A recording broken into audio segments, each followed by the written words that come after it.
Black Star Network is here. Oh, no punches! I'm real revolutionary right now. Thank you for being the voice of Black America. All momentum we have now, we have to keep this going. The video looks phenomenal. See, there's a difference between Black Star Network and black-owned media and something like CNN. You can't be black-owned media and be scared. It's time to be smart. Bring your eyeballs home. You dig?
Today is Thursday, October 10th, 2024. Coming up on Roland Martin Unfiltered, streaming live on the Black Star Network. I'm here at Lincoln University in Pennsylvania, talking about the election. It's a homecoming week as well, and so lots to talk about what's on the minds of students when it comes to this election in this critical battleground state. We'll get into that. Also, Hurricane Milton has left miles of debris. 12 people are dead.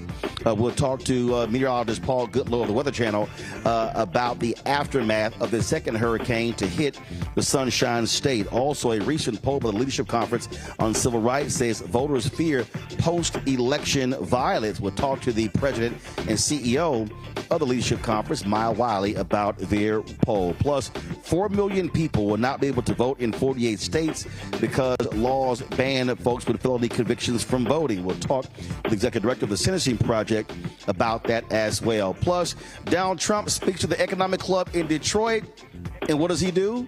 He insults Detroit and Vice President Kamala Harris. We'll show you exactly what he had to say. Okay, let's go. Whatever the piss, he's on it. Whatever it is, he's got the scoop, the fact, the find. And when it breaks, he's right on time and it's rolling. Best believe he's knowing. Putting it down from sports to news to politics.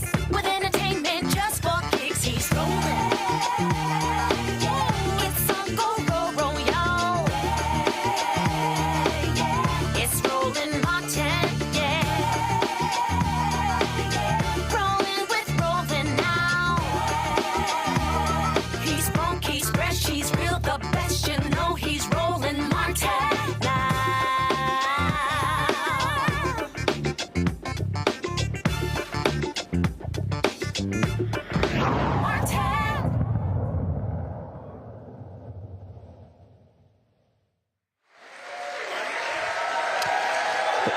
Folks, we're live at Lincoln University in the Mary Dodd Memorial Chapel here on the campus of Lincoln University in Pennsylvania. Glad to be back here. My third time here on the campus. First, did commencement several years ago. I spoke on campus a few years ago when they had their new president. So glad to be here. Of course, this is the third stop of our three-city tour here in Pennsylvania. We were in Philadelphia the last 2 days talking about this election in this crucial battleground state that will determine the next president of the United States. And so we're going to get into a lot of that. But first, we're going to talk about Hurricane Milton, which has led to massive devastation all across Florida. It hit landfall as a Category 3, then fizzled out to a Category 1. But 12 people are dead as a result of that. Tornadoes that were spawned by this as well, in addition to lots of wreckage. And so they still are assessing all of the damage. Earlier today, President Joe Biden talked about the impact of Milton on Florida. Last night, Hurricane Milton made landfall, as we all know, on the west coast of Florida. Brought hurricane winds, heavy rains, including 10 to 20 inches of rain in the Tampa area overnight. Storm surge measurements are still being taken, but 38 tornadoes ripped through 13 counties. 4 deaths are reported thus far. It's too early to know the full account of the damage, though. But we know life-saving measures did make a difference. More than 80,000 people followed orders to safely shelter last night. And we've had search and rescue teams at the ready for any calls for help this morning. There's still very dangerous conditions in the state, and people should wait to be given all clear by their leaders before they go out. We know from previous hurricanes that it's often the case that more lives are lost the days following the storm than actually during the storm itself. Vice President Harris and I have been in constant contact with the state and local officials. We're offering everything they need. I must have spoken to somewhere between 10 and 15 mayors and county executives and all the governors. And in fact, starting this morning, we are getting direct assessments from the storm and FEMA from Director Criswell as well. Also, Florida Governor DeSantis, whom I had a chance to speak. And the Vice President and I have just convened a meeting this morning with the leaders of the Department of Homeland Security, Department of Defense, including NORTHCOM Commander, who has responsibility for providing defense support to civilian authorities. And that apparently is going very well. As well as from the Coast Guard and from FEMA, we've received reports. We focused on what the American military can do like no one else can, provide emergency support for communities in need, and we're required by the governor in required by the governor in the affected states. And I've spoken to all the governors, not today all of them, but I've spoken to all of them thus far, and how we can be ready to go in an instant when the call comes. At my direction, the Defense Secretary Austin has provided a range of capabilities both to Florida for Hurricane Milton, as well as the states impacted by Hurricane Helene. And the more capabilities are available, we assess some pressing needs. We can get whatever they need. Of course, this is the second hurricane to hit in the last couple of weeks. You had Hurricane Helene and Hurricane Milton. Paul Goodloe, meteorologist with the Weather Channel, joins us right now. Paul, glad to see you. I think back to Hurricane Katrina, then was followed up by Hurricane Rita. Katrina hit the New Orleans area, then, of course, Rita came toward those of us in Texas and other parts there. And so this has to be just a lot of devastation back-to-back in these states.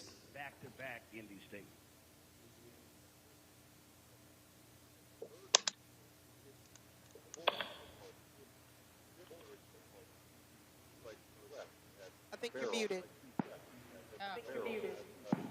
Paul, you might be muted.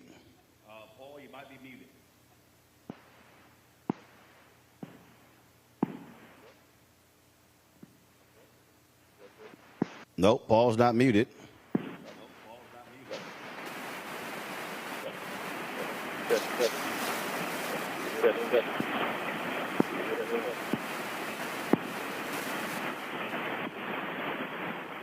We lost your audio. Not sure what happened, but we lost your audio. But we can't hear you. All right, so we, I think we lost your audio, Paul. We can. Do So, folks, we can faintly hear Paul. So let me know when y'all have audio. So let's do this here. I'm going to go to a quick break. We're going to come back, and then we're going to have the audio fixed for Paul Goodloe, the Weather Channel, so we can hear from him and talk about the devastation there. So we'll be right back on Roland Martin Unfiltered on the Black Star Network.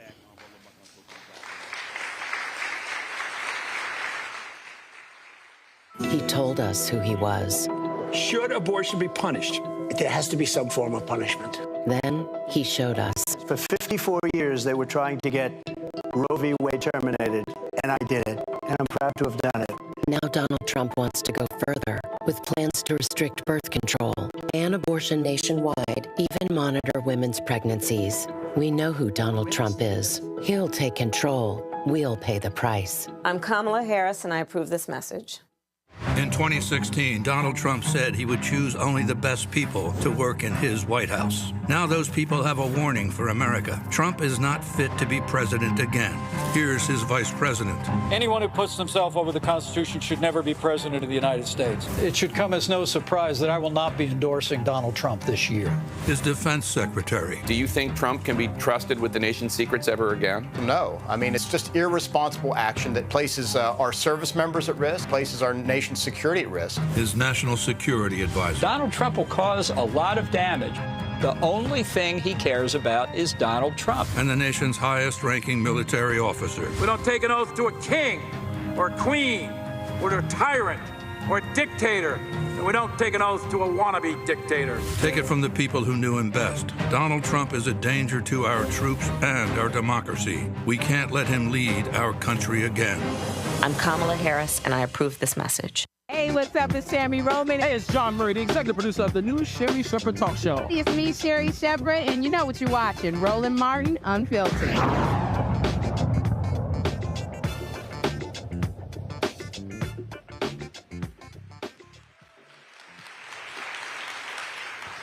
All right, folks, we're back at Lincoln University. I think we got everything straight with Paul Goodloe with the Weather Channel. So let's bring him up, Paul. Hey there, Roland. Again, I'm in Sarasota. Hey there, Roland. Again, I'm in Sarasota. We have internet. We have spotty cell service. So, you know, technology is a struggle at this point. But let's get right back into it. You mentioned with Hurricane Milton. Again, 2 weeks ago, we had Hurricane Helene. Didn't make landfall here, but brushed by. It had record storm surge. And then last month, you know, we had, you know, Helene. Then before that, we had Hurricane Debbie back in August, and then before that we had Francine, and we had Beryl in Texas. So we've been dealing with a lot of impacts from tropical weather here in the U.S. 5 landfalls of hurricanes, and even Milton came in as a major Category 3 hurricane, and insult to injury for this area that was just trying to recover from all the flooding they had with Helene. And you know, people always think about, oh, it's just going to be where it hits with where the wind is, but these hurricanes bring in what's called a storm surge, or just a lifting of the water and then pushing it on shore. And you mentioned Katrina, and remember those pictures, the devastation, the death around New Orleans, but they were on the so-called weaker side of the storm, the coast of Mississippi, Biloxi, Pascagoula, Gulfport. I mean, literally, you've been there, you've seen human existence wiped clean down to the foundation of a lot of these buildings. That's the full force of 20, 30 feet of ocean waters coming up and then coming in with that force. And the Katrina disaster in New Orleans is more like a man-made failures of the levees. Still because of Katrina, but you know, the full brunt of that storm surge was evident on the coast of Mississippi, even parts of Alabama. Here in Florida, they had flooding from a passing by hurricane by 100 miles 2 weeks ago, and then we had the on push of direct landfall. We were actually in the eye here in Sarasota last night, and you know, the wind went from gusting 90 plus to nothing, and then on the backside it was 102 mile per hour wind gusts. On the back end, the so-called weaker side of the hurricane, it certainly was not weak last night. And earlier today, I talked with FEMA Director Criswell earlier this afternoon, and she's saying FEMA's here, FEMA's on the ground, FEMA's trying to help whoever needs help with this. But, you know, it's tough because it's already in a state where it's expensive to live in terms of insuring your property. So there are a lot of people still trying to survey not only the damage we had 2 weeks ago with Helene, but now the damage with Milton. And you got to pray for some folks here trying to get back on their feet here in Florida. So you've had 2 hurricanes in 2 weeks. Is there anything developing as we speak, or should we folks be preparing for more storms? And also, when does hurricane season end? Hurricane season officially ends November 30th. So technically we have another, almost 2 months, or about 7 weeks left. And looking long range, you can't bet the farm on long range models, but on the long range, models will try to hint at something else in the Gulf of Mexico. And that's a concern, because once it's in the Gulf, it's going to hit land. It's not going to quietly exit the Gulf. And the ocean water temperatures in the Atlantic Basin, including the Gulf of Mexico, have been above average for a long, long time. Even the beginning of the season, they were still running typical August, September temperatures in June, in July. So they're still abnormally warm, and that's part of the fuel for tropical storms and hurricanes to originate and grow and strengthen and bring that devastation onshore. So again, that energy is wound out in these stronger and stronger storms. Yet again, Milton, another Cat 5 hurricane we've been dealing with this year, a rapid intensifier. And, I remember there's some people like, well, why is this happening? Well, the simple answer is, if you add more energy to any equation, you have wilder results. So basically, if you add more energy to the atmosphere, and heat is energy, with our changing climate, that goes into the oceans, that goes into the atmosphere, it goes into the storms, it goes into the wilder extremes. Yes, we can have climate change, we can have global warming, but we also have winter and snowstorms at the same time. They're not mutually exclusive. But what's for sure is we're going to have wilder extremes of weather. And we've been dealing with that more and more and more. And, I'm not trying to have job security, but, we do have a lot of storms to cover. And Milton now is yet the latest billion-dollar disaster to hit the U.S. And we also know that hurricanes and tropical storms like this, they're not just a coastal entity. We think about Helene, and yes, it made landfall in the Florida kind of Big Bend area, but you saw the pictures of the flooding in Atlanta. You saw the pictures of the flooding in Tennessee and in North Carolina.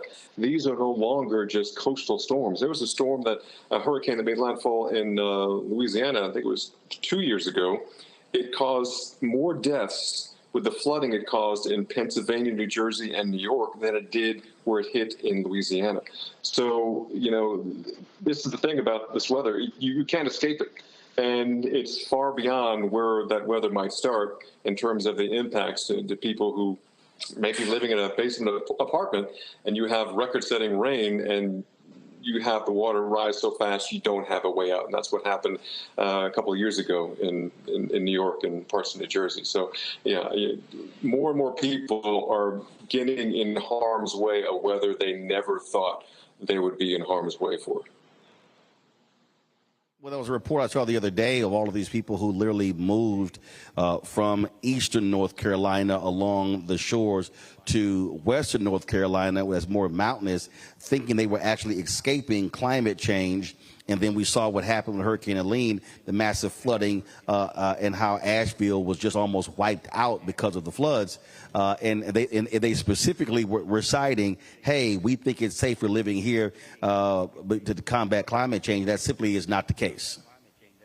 No, not at all. And, you might escape the landfall of a hurricane by moving to western North Carolina versus, say, the Outer Banks, because the Outer Banks they're bare islands. We see every couple of weeks another home like around Rodanthe just collapse because they're up on the stilts. But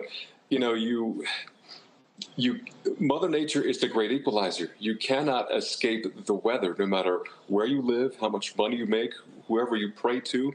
You cannot escape the weather, and that's why I kind of love what I do, because it's so fascinating, and it's also very, very humbling. In fact, last night we were talking about it. We were on the water here in Sarasota, and we had the winds, we had the eye and the calm, and then I knew, and I was saying, okay, once the eye passes us by, the winds kick back up, but our wind direction will change, and all of a sudden we'll start seeing the surge. And that's what we did. And it got to a point, and I try not to go directly in harm's way, or for my crew here as well. But it got hairy for a point last night when you see the surge come up rapidly, and we expected that, and we had to hightail it out of there. We did. But, it's something where I can see people who didn't know or didn't really stay in the loop of what's happening, that you despite our technology and our advancement, we go to different planets, we leave our planet, we're still so minuscule compared to what Mother Nature can dish out. And, I also talked about this storm, how it was a Cat 5 at one point, made landfall as a Cat 3, but these storms don't have brakes. All we're doing is taking our foot off the gas and is coasting in with very wild impacts weather-wise. And again, it's not just a single point. Yes, it hit on the West Coast, just south of the opening of Tampa Bay.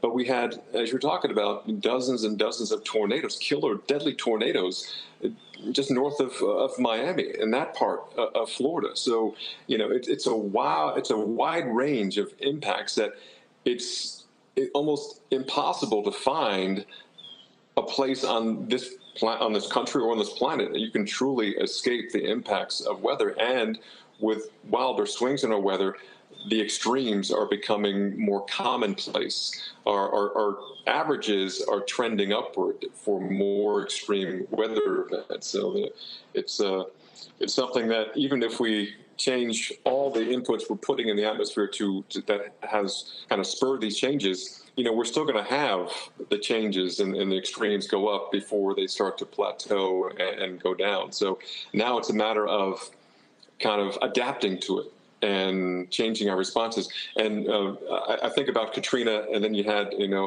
Ike and the other storms that threatened after Katrina, and people got up and they evacuated. Unfortunately, because of the storm surge here with Helene and people telling horror stories about having, the water come up so fast and had to rescue their families and they were scared, that got a lot of people up and out of Florida. We could have had a lot more people injured and killed if they did not heed the evacuation orders and actually evacuate. Because I do this all the time, and a lot of people just say, well, I'm not leaving. I've been through this storm. Every storm is different. And even last night's storm shocked me in how different it was than from riding out Helene weeks earlier. And then before that, I was at Francine, and then Beryl and Debbie. They're all completely different.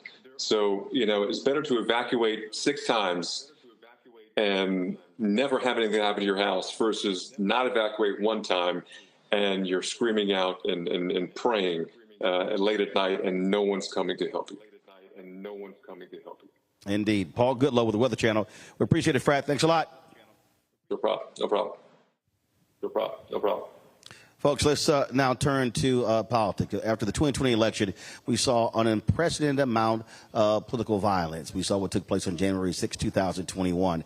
The FBI has actually prosecuted more than 900 people who were involved on the attack on the U.S. Capitol on that particular day. And you still have Donald Trump and his MAGA followers still stating that it was just a walk in the park. They were just doing a tour of the U.S. Capitol. Well, a new poll commissioned by the Leadership Conference on Civil and Human Rights found that 73% of voters across the country are worried about political violence happening again based upon the outcome of the vote on November 5th. Maya Wiley is president and CEO of the Leadership Conference. She's also the author of Remember You Are a Wiley. She joins us right now. Maya, let's talk about these poll results in terms of what it shows, because we saw what happened. I was in Atlanta the day that actually happened. It was after Senator Warnock was elected in the runoff election in 2020, and I remember did a bunch of interviews and people were asking me, hey, what are your thoughts on this? And I said, well, chickens came home to roost. It was interesting. My publicist was upset. She's like, hey, you shouldn't say that. I'm like, no, I'm actually going to say it because it needs to be said. Many of us had been saying this was happening. But not only that, the FBI still has not found the individual who placed those pipe bombs outside of the Democratic National Committee office, and Vice President Kamala Harris was inside the building when that happened. And so this thing is real, and it is not dissipated. That is correct, and voters not confused. about this. I think what the poll shows, and it's the third year we've done this poll, but it was the first year that we realized we needed to ask this question about whether or not people were concerned about political violence. And our poll is one that covers all people.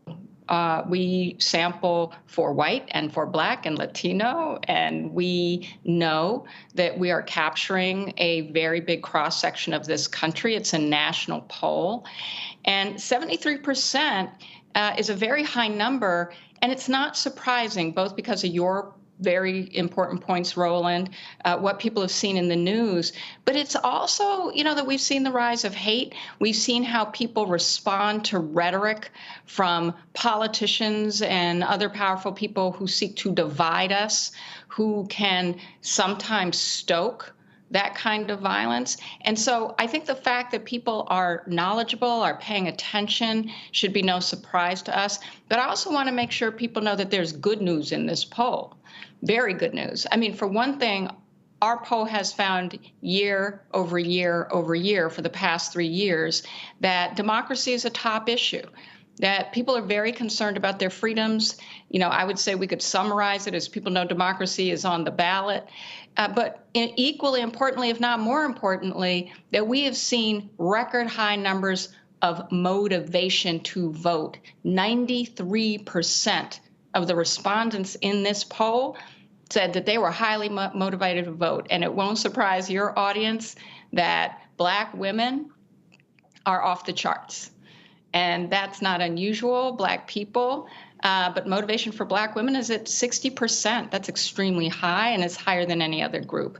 And as we know, that's going to be critical when we talk about the other issues that are showing up in this poll that people care deeply about. Their disapproval of the Supreme Court, their interests in having the health care that abortion provides. Nobody wants to see another Black woman die because they can't get emergency medical treatment when they're pregnant.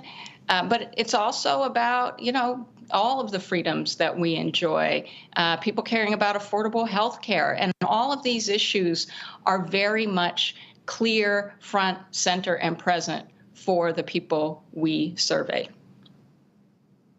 Well, we do have to deal with the reality of whiteness. First of all, 70% of the electorate in 2020 were white voters. Your poll shows that how worried are folks about white supremacy on the increase. 52% say they are more worried. 47% said less worried. Very worried was 29%. Somewhat worried was 22%. Then you went to the question of white nationalism. Total more worried, 50%. Total less worried, 44%. Control room, y'all should be showing the graphics. Why are we so slow with the graphics? Thank you very much. Somewhat worried, 18%. Not so worried, 15%.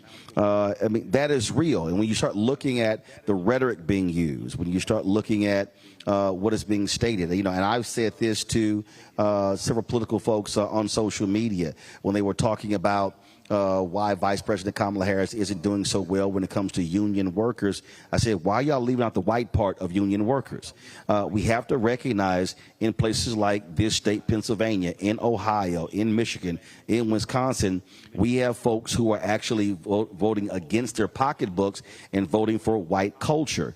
A lot of this also plays into it in terms of what we are seeing into the political violence with the rhetoric that we're actually seeing. And so I just think that a lot of folks in media and in the political world are not, they just refuse to deal with the reality of whiteness in these conversations. They want to sort of just leave it off to the side as if it doesn't exist. We have a significant problem with white supremacy and white ethno-nationalism in this country. You can see it in the hate crimes data. You can see it in Project 2025. You can see it, to your point, Roland, in so many different spaces. And yes, we see a very sharp political divide, ideological divide. The one thing that is really good news in this poll, and I will also say, just from personal experience and with a lot of unions who are members of the Leadership Conference on Civil and Human Rights and also helped found the Leadership Conference on Civil and Human Rights. I was really so gratified to be walking with white union workers from the automobile, from United Auto Workers, when we were in Chicago in August, and really active and all in. Workers from Belvedere.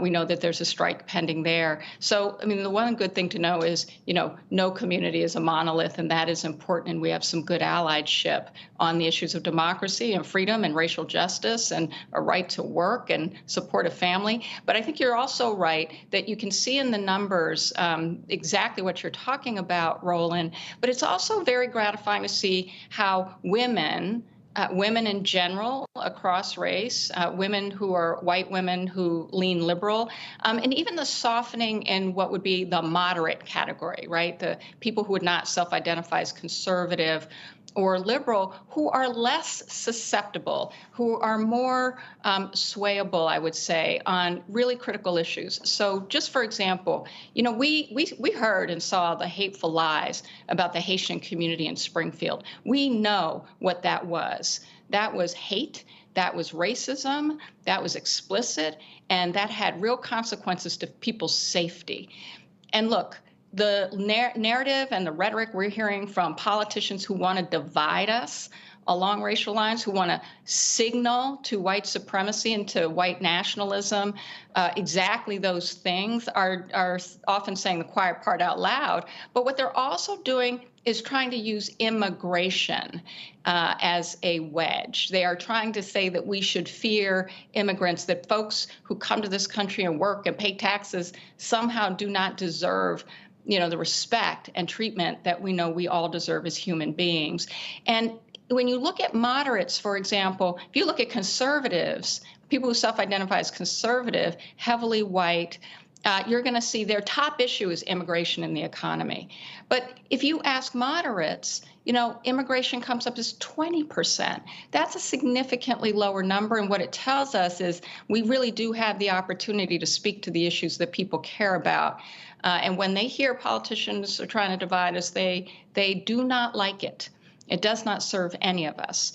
And that is also equally true on racial justice issues, which also polled fairly high on this poll. So I would just say, when we think about the coalition of the willing, the coalition that is a pro-democracy coalition, that's Black people, that's us showing up, that's us using our voice. It's recognizing that immigrants are all of us. It's also recognizing that the hate and the division of white supremacy and white ethno-nationalism cannot win when we have this coalition. And that includes our white brothers and sisters who know it's wrong. Maya Wiley, we surely appreciate it. Thank you so very much. You, Roland, as always. As always. All right, folks, we come back. We'll check with our panel, our regular Thursday panel, plus panel here at Lincoln University. Lots to talk about when it comes to the election. Can't wait to hear all of them weigh in, folks. You are watching Roland Martin Unfiltered on the Black Star Network, broadcasting live from Lincoln University here in Pennsylvania. Back in a moment.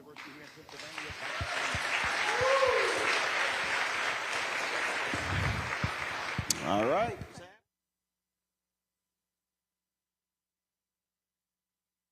I get it. The cost of rent, groceries, and utilities is too high. So here's what we're going to do about it. We will lower housing costs by building more homes and crack down on landlords who are charging too much. We will lower your food and grocery bills by going after price gougers who are keeping the cost of everyday goods too high. I'm Kamala Harris, and I approve this message because you work hard for your paycheck. You should get to keep more of it. As president, I'll make that my top priority. Bob and I both voted for Donald Trump. I voted for him twice. I won't vote for him again. January 6th was a wake-up call for me. Donald Trump divides people. We've already seen what he has to bring. He didn't do anything to help us. Kamala Harris, she cares about the American people. I think she's got the wherewithal to make a difference. I've never voted for a Democrat. Yes, we're both lifelong Republicans. The choice is very simple. I'm voting for Kamala. I am voting for Kamala Harris.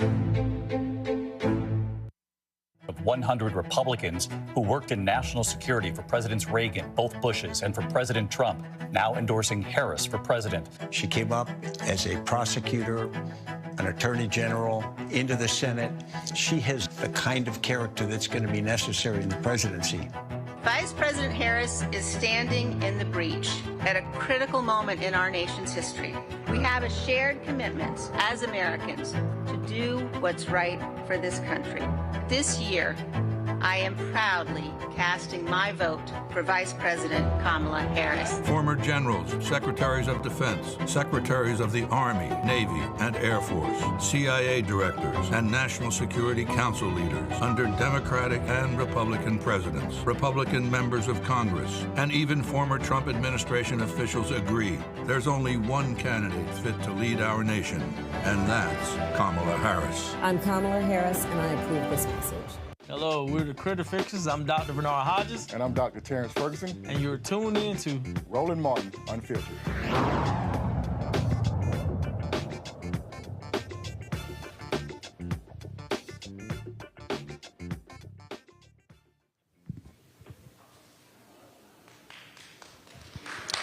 All right, folks, we are live at the Mary Dodd Memorial Chapel here on the campus of Lincoln University in Pennsylvania. Glad to be here. Let's introduce, we got our virtual panel plus our panel here. Of course, Dr. Greg Carr, Department of Afro-American Studies at Howard University, joining us from out of D.C. Reese Colbert, host of the Reese Colbert Show, Sirius XM Radio, Washington, D.C. Along Victoria Burke. Of course, Black Press USA out of Arlington, Virginia. Joining me here at Lincoln University, Dr. Brenda Allen. She's president of Lincoln University. Glad to see her. Dr. Kilo Baha Mapunye, he is a visiting Fulbright political science professor from South Africa, and also Drake Smith, student activist. And so glad to have both panels here. I want to kick this things off with this first. Today in Detroit, Trump spoke to the Detroit Economic Club. And if you're from Detroit, you probably didn't like this. I don't think anything that we're talking about today is high on our list. The whole country is going to be like, you want to know the truth? It'll be like Detroit. Our whole country will end up being like Detroit if she's your president. You're going to have a mess on your hands. She just...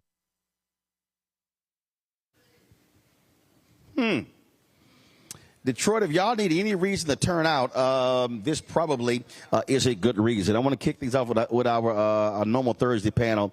So let me do this here, Reese.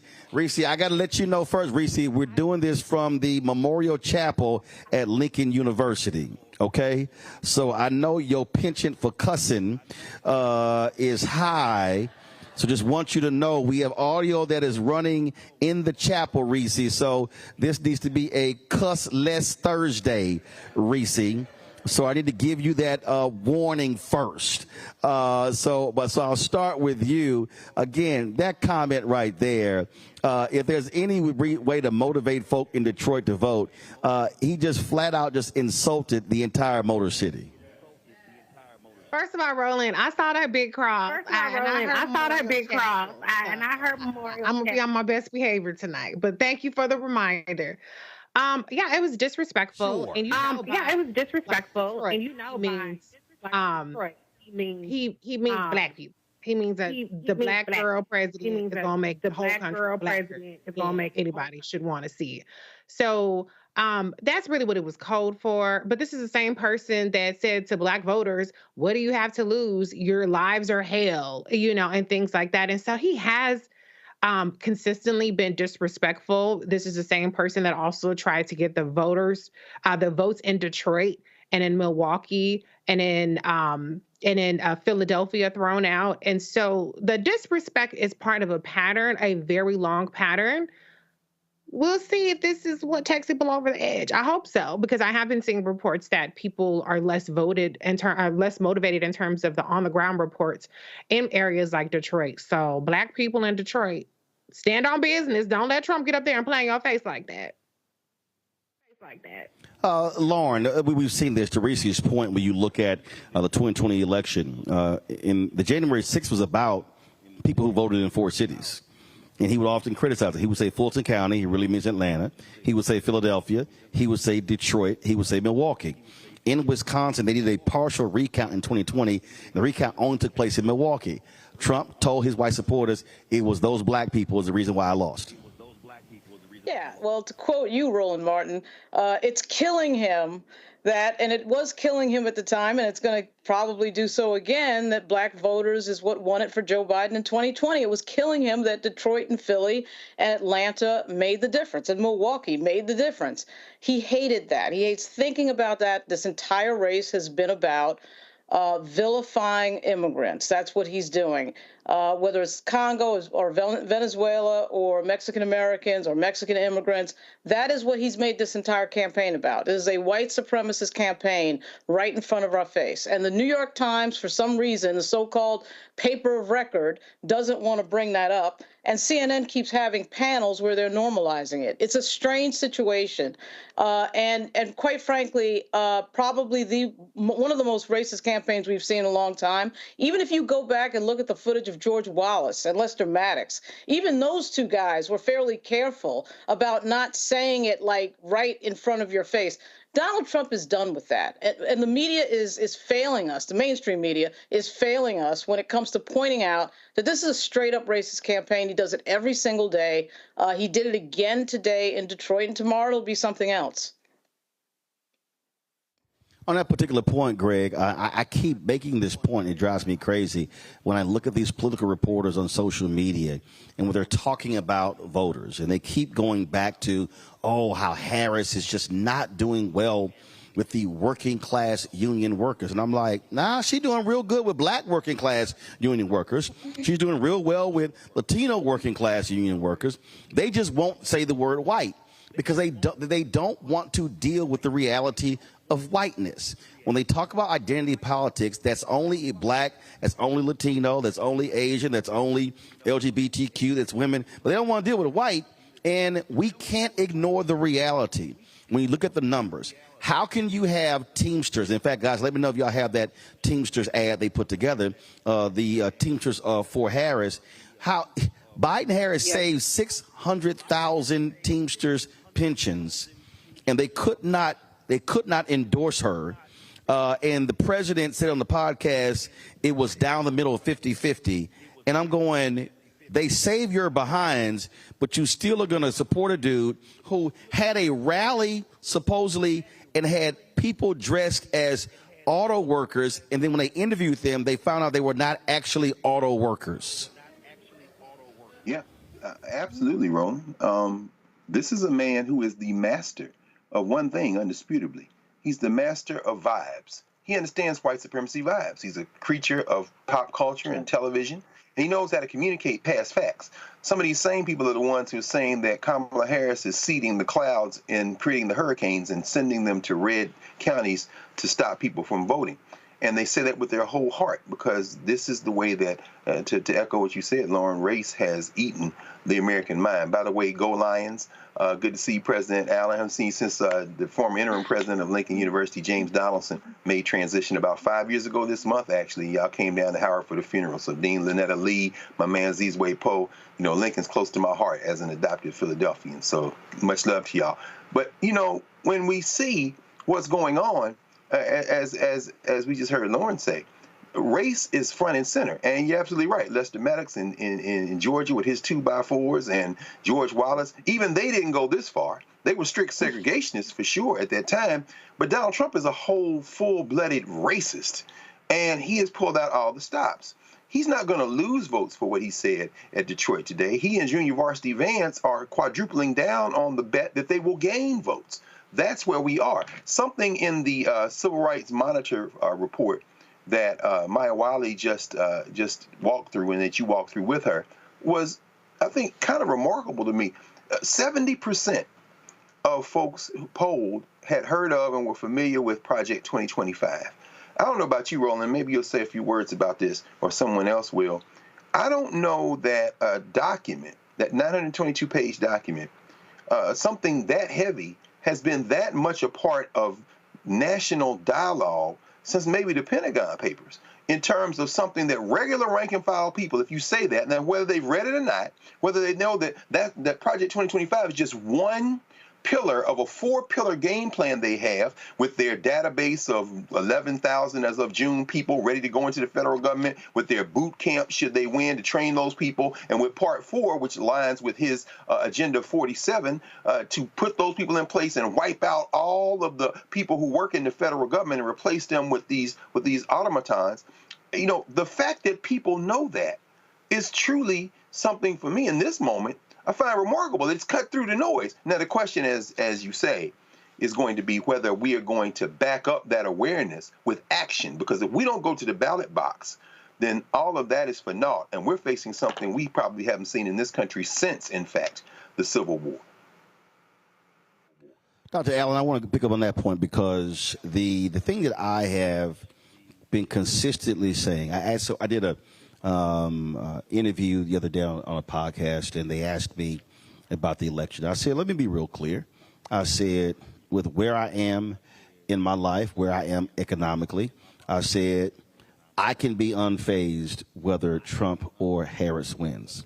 I said, but I can't vote solely based upon my pocketbook. I said, I am going so hard in this because my decisions are based upon my nieces and nephews. You're the president of young folks here.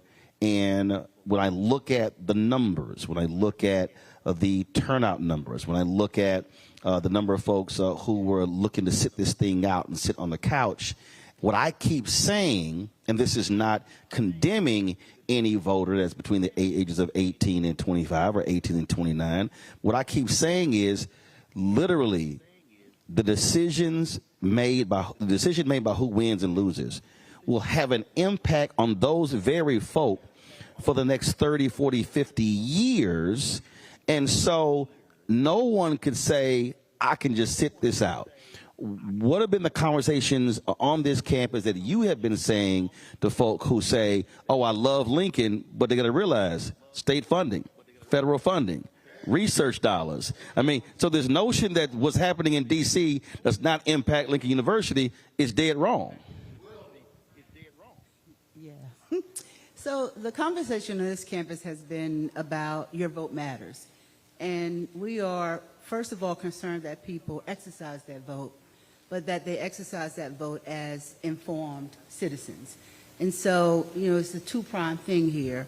We started with new first-year students coming in. We did a nice glow walk on the track at night, come out, just register to vote, and just getting the first-year students to understand that the importance of voting, that we had support for them to be able to register to vote, information on how to get a absentee ballot if they are if their address is in their home state, but really having a question, not necessarily the conversation just about getting out the vote, but why it is important that you exercise your vote. And if you want to talk about why it's important to exercise your vote, then you have to understand what the issues are.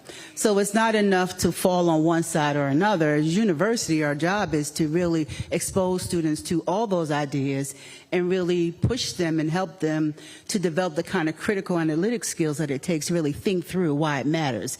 And so, you know, individuals who think that this is about today have not necessarily been challenged to think about, but what about tomorrow, right? And so as we talk about the importance of the 2024 election, it's not about what happens in January of 2025. It's about the impact of these issues going forward. And given what you learn and what you know and what you understand and what your experiences are, how might your vote actually set us up for the next 25, 30 years? So, you know, combined with getting the vote out, also opportunities to talk about the issues in a broader fashion. If we think about all the things that we're seeing on the news, the thing that pains me the most as an educator is that people are making conclusions and they don't really understand. They don't understand history.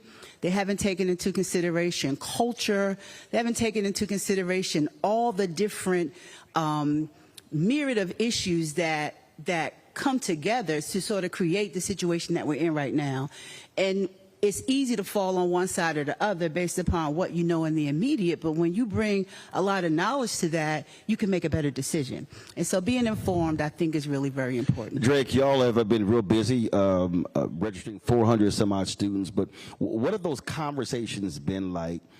Have you had to deal with folks who have said, man, my vote don't matter, I'm not interested, I'm too busy, I got other stuff going on, I can't worry about that? But then they might be complaining about stuff, and then you're like, well, you do know that voting plays a role in that sort of stuff happening. So what have those discussions been like on campus with your fellow students? It was almost like you've been here for those discussions because it's verbatim, right? Yeah, because it's the same conversation at TSU, Tennessee State. It's all around the country, because, I mean, and again, it travels. Yeah, and we've been doing this work for 3 years on campus. I'm a senior, so I've been doing this since my freshman year. And it used to be where we're like pulling teeth, right? You have students that are very excited. Oh, yes, I've been looking for you all. I want to register to vote. Then you have students that are just not educated on the issues, right? And that's not to blame them. I think that's to blame their environments where they're from, right? Because there's a concerted effort to stop us or give us fake news about what's going on. And sometimes you have to sit down and talk to somebody. And other times we realize that it's not just one interaction. Right, that one interaction, you tell them, well, vote November 5th. I like to tell people, well, if you're undecided right now, just register. So if by the time November 5th comes around, you still can vote, right? You can be franchised. And each time we meet with them, we're like planting a seed in them, right? And it grows and it grows, and we're giving them information, watering it, and hopefully we'll sprout into like a civically engaged student.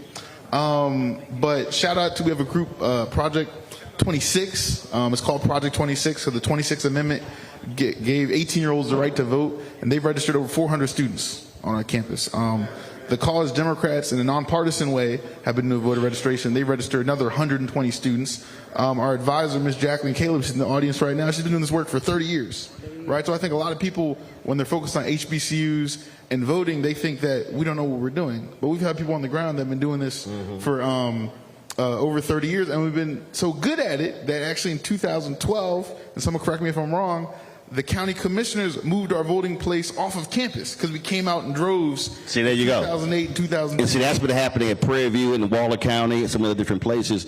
And we also are seeing that on the college campuses all across the country. Tarrant County commissioners, in where Fort Worth is, the Republicans tried to move the early voting location off the University of Texas at Arlington campus for that very reason. I remember I think it was in 2012 or 16, there was a county clerk in Wisconsin who admitted that they moved early voting locations off of college campuses because they said too many students were voting, and they were voting Democrat. And so they moved it to a far-out place with a small parking lot because they wanted to frustrate the folks from actual voting. Doc, I want to go to you because on May 10th of this year was the 30th anniversary of the inauguration of Nelson Mandela. And I was actually at Jazz Festival in California. Jonathan Butler performed, and I got a chance to talk to him about that. And it will be in my mind for as long as I live, those massive lines of people. And I remember the stories of several people who were elderly who died waiting in line to cast that ballot for Nelson Mandela. When you look at some places in this country that has 32, 35, 40, some places where I saw a text where somebody said, if 50% of Detroit turns out, I'm going to be excited and she's going to win. And a person responded, 50%? So it has to be frustrating to see where we used to be, then where we are now, and then look at those numbers of folk who choose the couch as opposed to the ballot box. Absolutely. It's quite an exciting moment for me to be in the United States because I'm from South Africa, Fulbright scholar, researcher on elections, and I've seen it all. The 30 years that you are talking about, very, very impressive for us. South Africa just celebrated 30 years of those elections, which were the end all, elections because they got rid of apartheid. At that time, many people were very excited, to vote because for all those years, black people were not allowed to vote. So people felt that this election was so historic that they would rather sacrifice everything, even sleeping outside the voting stations or polling stations before they vote. Others came around like 2 a.m., 4 a.m., camping outside. So yes, you are right. Where we have been is that hunger for changing things through the ballot. But now where we are currently is the lethargy, where people think, oh, if I vote, it's not going to make any difference. There's a slogan in South Africa. They say, if you don't vote, don't complain. See, I have one that says, vote or shut the hell up. I know what it is. That's the one that I use. But that's real. That's real because, again, when you talk to people and they start complaining about, well, this and this and this, I tell people all the time, there is no issue that anyone can bring up to me that does not trace back to politics. Politics has a role in it. Listen, Elon Musk can talk all this crap he wants to about being the richest person in the world and everything along those lines. That happened because of tax breaks. That's government. He got billions in tax subsidies from city, county, and state governments in order to build his wealth. He wasn't pulling it up by his bootstraps, and I bring him up because we know he's the son of apartheid. So that's why I brought him up. But again, that's a perfect example that people just think, oh no, that person is self-made. No, that's government-made. Absolutely. And some of us, as political scientists who teach politics, we know that it all almost eventually, rolls back to politics, because it's about power. It's about who has power, who has it, and who wants that power and who wants to retain it. We are having a similar situation in Africa with our elections. Whenever elections come, earlier when one of your reporters were speaking, this talk about post-election violence. Those are for me, are the red flags that we normally worry about when we talk about elections. The other one, of course, is the weather, which might drive people away. But as a researcher myself, also looking at your elections here in the U.S., I get worried about the so-called vacillating or uncertain voters, because those are the people that, number one, are uncertain. Am I going to vote? Am I not going to vote? Even if they are on the queue, some of them just might change their mind and go back home. The uncertain voters. And sometimes those people can swing the election in one direction or the other. So those are the things that I'm looking at. Of course, there are key issues also that have come up this evening in your discussion. The issue of the economy, for instance. I'm not so sure about the international issues. I know they are also coming in there. And I'm actually just studying quietly as a researcher to say, how will it go? Maybe you can talk to us later after this election, once it has been declared, and hopefully there won't be any violence or post-election violence thereafter. Well, ain't gonna be violence from black people, I can tell you that. So we know where it will come from. I'm gonna go to a break. We're gonna come back. We're gonna talk about those folks have been disenfranchised when it comes to voting. I'm also tell you about what's happening in Nebraska, where their state Supreme Court just keeps waiting, and they're getting close to the deadline to make a decision that impacts several thousand formerly incarcerated folks. And so we're going to talk about that next, right here on Roland Martin Unfiltered, the Black Star Network. Don't forget to support the work that we do. Join our Bring the Funk fan club. Send your check and money order to P.O. Box 57196, Washington, D.C., 20037-0196. PayPal is R. Martin Unfiltered. Venmo is RM Unfiltered. Zelle, Roland at RolandSMartin.com. Roland at RolandMartinUnfiltered.com. We'll be right back.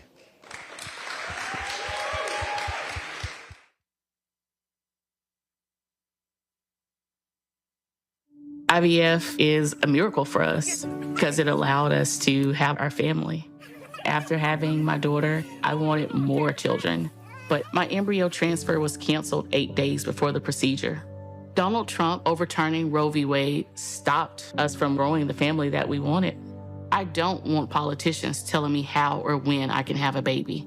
We need a president that will protect our rights, and that's Kamala Harris. I'm Kamala Harris, and I approve this message. Of 100 Republicans who worked in national security for Presidents Reagan, both Bushes, and for President Trump, now endorsing Harris for president. She came up as a prosecutor, an attorney general, into the Senate. She has the kind of character that's going to be necessary in the presidency. Vice President Harris is standing in the breach at a critical moment in our nation's history. We have a shared commitment as Americans to do what's right for this country.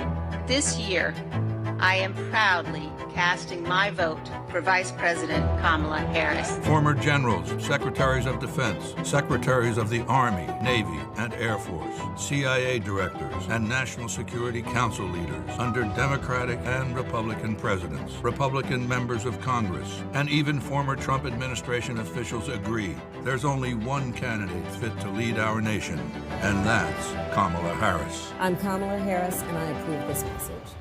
Here's a 78-year-old billionaire who has not stopped whining about his problems. Oh, she had a big crowd. Oh, the crowd. This weird obsession with crowd sizes. It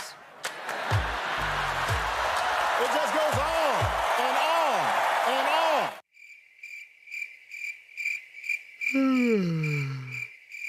America's ready for a new chapter. We are ready for a President Kamala Harris. I'm Kamala Harris, and I approve this message. Bruce Smith, creator and executive producer of the Proud Family, Louder and Prouder, and you're watching Roland Martin Unfiltered.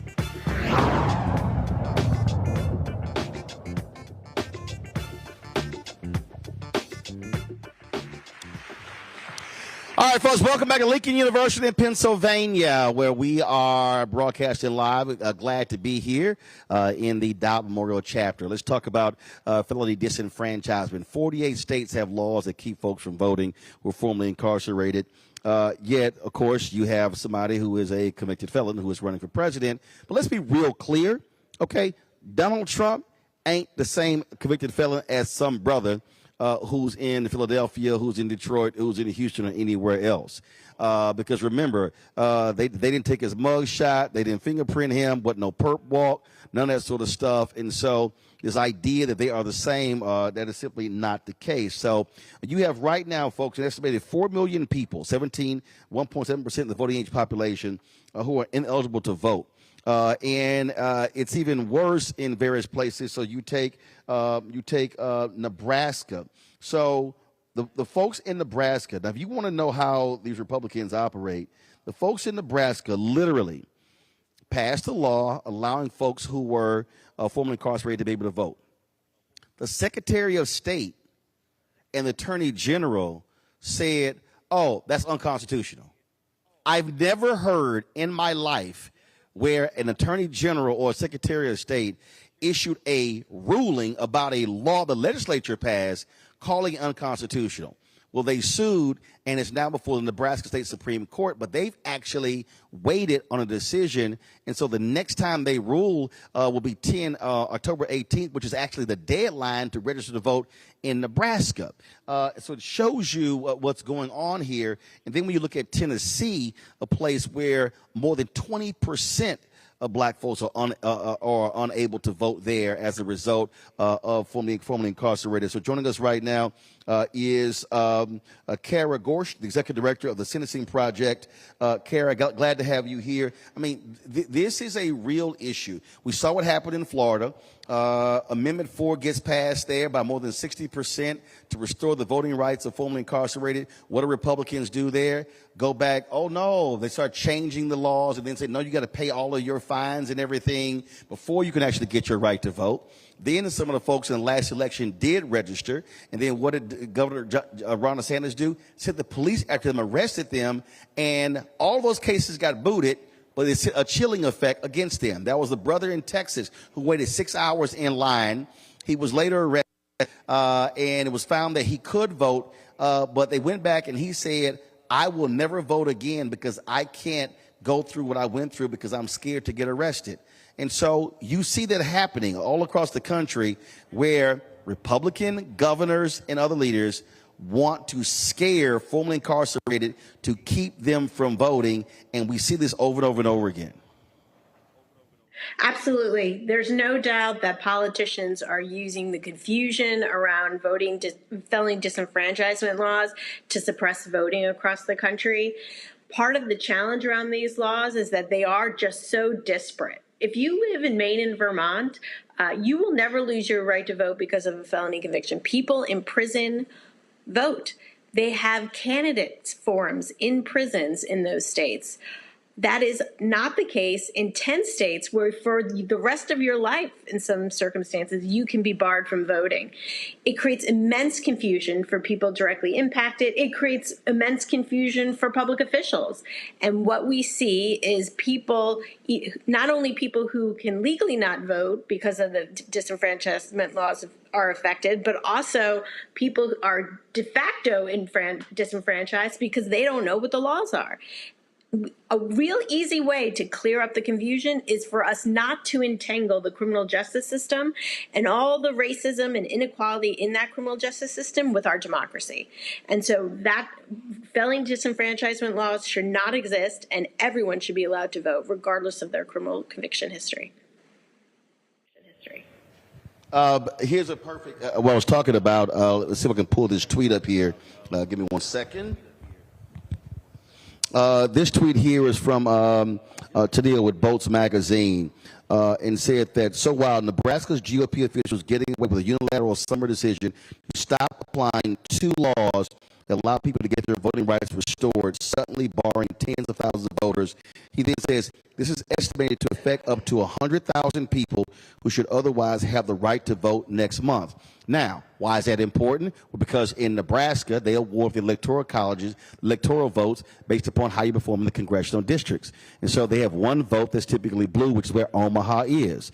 Who is largely incarcerated in Nebraska, other states? Black people. Where are they going to live in Nebraska? In Omaha. And so if the Supreme Court does not rule in this case, these folks are not going to vote, and then that's people who likely are not going to be casting ballots for Vice President Kamala Harris. That can impact that one electoral college vote. I mean, so for people to understand how serious this is, that's how deep this thing drills down. Yeah, up until about 20 years ago, Nebraska was a permanent lifetime disenfranchisement state, and the legislature about 20 years ago expanded access to voting and expanded voting rights for people with felony convictions, but created a 2-year waiting period. And this year is when the legislature eliminated that 2-year waiting period, and about 7,000 people got the right to vote back. What is in question now before the Supreme Court in Nebraska is not just about those 7,000 people, but it's about anyone with a felony conviction who may even have been voting in the last 20 years and whether they continue to have that right to vote. It's really immense impact that this ruling will have if they come down on the side of the Attorney General in that state and the Secretary of State. Certainly the legislature does not agree with the Attorney General's position, and it has been the law of the land for 20 years in that state. And so to change it now, days before, weeks before an election where people, have been voting for years it's unheard of and inexplicable. Folks often say that, hey, y'all need to get over this slavery, Jim Crow stuff. But when you look at many of these laws, they actually date back to Reconstruction. When you look at the number in Tennessee, when you look at Mississippi, when you look at Alabama and others, we literally are dealing today with laws related to formerly incarcerated folks, felony convictions that date back to post-slavery, that was directed at formerly enslaved people of African descent.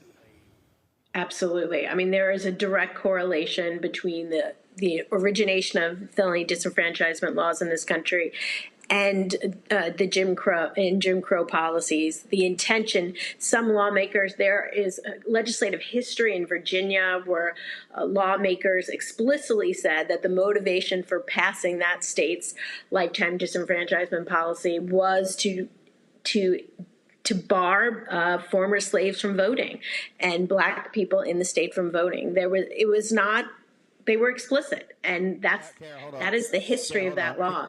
Kara, hold on. So what he actually said was, this is to keep the niggas from voting. That's actually, it was a state lawmaker who made that comment on the floor of the assembly, explicitly stated, this is why we're passing this law.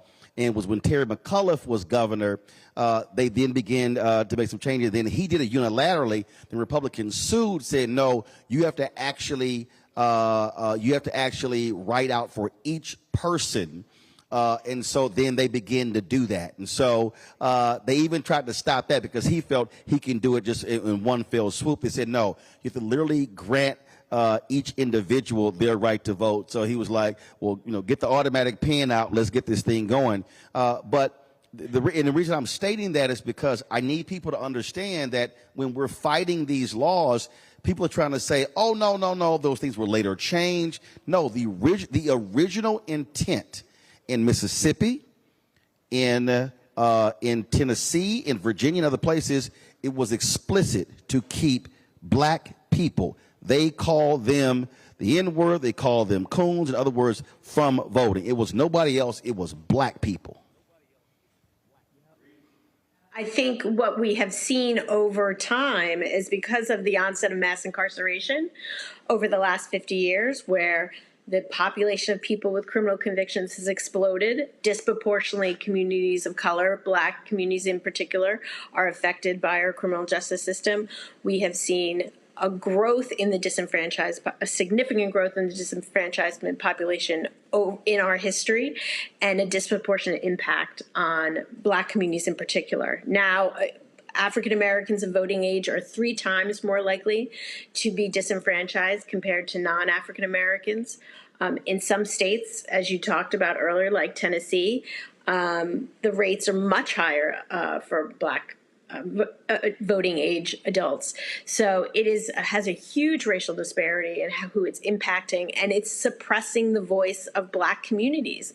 And that is ultimately the real challenge here, and why this is a human rights, civil rights issue of our time that we really need to take on if we're serious about our democracy, if we're serious about making sure that communities, black communities and Latino communities, are represented in our government. Because while there has been progress, 4 million people in this country cannot vote because of a felony conviction. And we need to do more. We need to stop the suppression of voting. We need to stop the disproportionate disenfranchisement of black communities and make sure that their voices are heard and that they're able to represent the interests of their families in polling places and at the ballot box. Last question for you. When you talk about those 4 million, what are the top 5 states that have felony disenfranchisement? And how many people are we talking about? Well, if we're talking about the racial disparity and its impact, felony disenfranchisement's impact on black communities, the top 5 states for disenfranchisement are Florida. Certainly Florida has the largest number of people who are disenfranchised in the country, of the 4 million people. And I should say we have a new report out today called Lockdown 2024. You can find it on our website. Of the 4 million people who are disenfranchised, over 700, close to 800,000 people live in the state of Florida. Florida is one of the top, and the disproportionate number of people impacted are black Floridians. Tennessee has significant the highest racial disparity in who is disenfranchised in that state. Arizona, also in that state. Kentucky, also one of the highest disenfranchisement for African Americans in the country. And South Dakota, also in the top 5. So it is broad, but there is a disproportionate emphasis in the Southeast, where disenfranchisement policies have the biggest impact on black communities. All right, Carol, we shall appreciate it. Thanks a lot. Thank you for having me. Appreciate it. I want to talk about this with our panel here in our virtual panel. And Lauren, I want to start with you because Republicans right now, they are looking at an opportunity when it comes to black men in this election. And so Donald Trump wants to start touting the First Step Act. And this is where, and Democrats have not done this, Lauren, but this is where Democrats need to be reminding people. First of all, the First Step Act was passed by Democratic Congress. The bill was strengthened when it went to the Senate because Senator Kamala Harris, Senator Cory Booker, Senator Dick Durbin, and also Republican Chuck Grassley said, make the bill better. And so this is a perfect example. They cannot let Donald Trump walk out here trying to communicate with black men by saying, I freed all these black men. Now they're out of prison with the First Step Act. And this is where I think if you're Vice President Kamala Harris in her campaign, you go ahead right now and you say, as president, I want Congress to now introduce and pass the Second Step Act. Your thoughts? The First Step Act was really just a toy for Jared Kushner and others, and doesn't impact that many people. Obviously, it's a federal bill, so only impacting, those who are incarcerated on the federal level. I do think that this constant discussion with regard to black male voters, I cannot wait until the evidence is in, because this discussion is something that comes up a lot. But what we know in reality is that black voters, of course, are the Democratic Party's most loyal voting bloc, starting with black women and then followed by black men.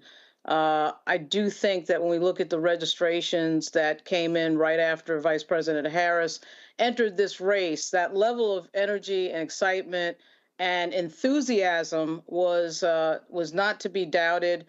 Certainly black women, particularly younger black women, were the tip of the spear on that. But it's hard for me to imagine that there are not black men in the same generation that are not just as excited, because this is, of course, a historic moment, and everybody recognizes that as a historic moment. Right now, I can only speak for Virginia, although I probably end up in another state at some point looking at folks at canvases and door knocking and all that. There's a high degree of excitement and a high degree of energy on the Democratic side. So I do think that this constant talking from Donald Trump about black men only as it is connected to the incarceral system, I think is problematic. But whatever, I don't think that that's going to work. And I think that the election results are going to bear that out, that black men are going to once again be number two right after black women in support and dedication in terms of the rate of voting for the Democratic Party. But I do think it is an issue, and it is an issue that we have to pay attention to.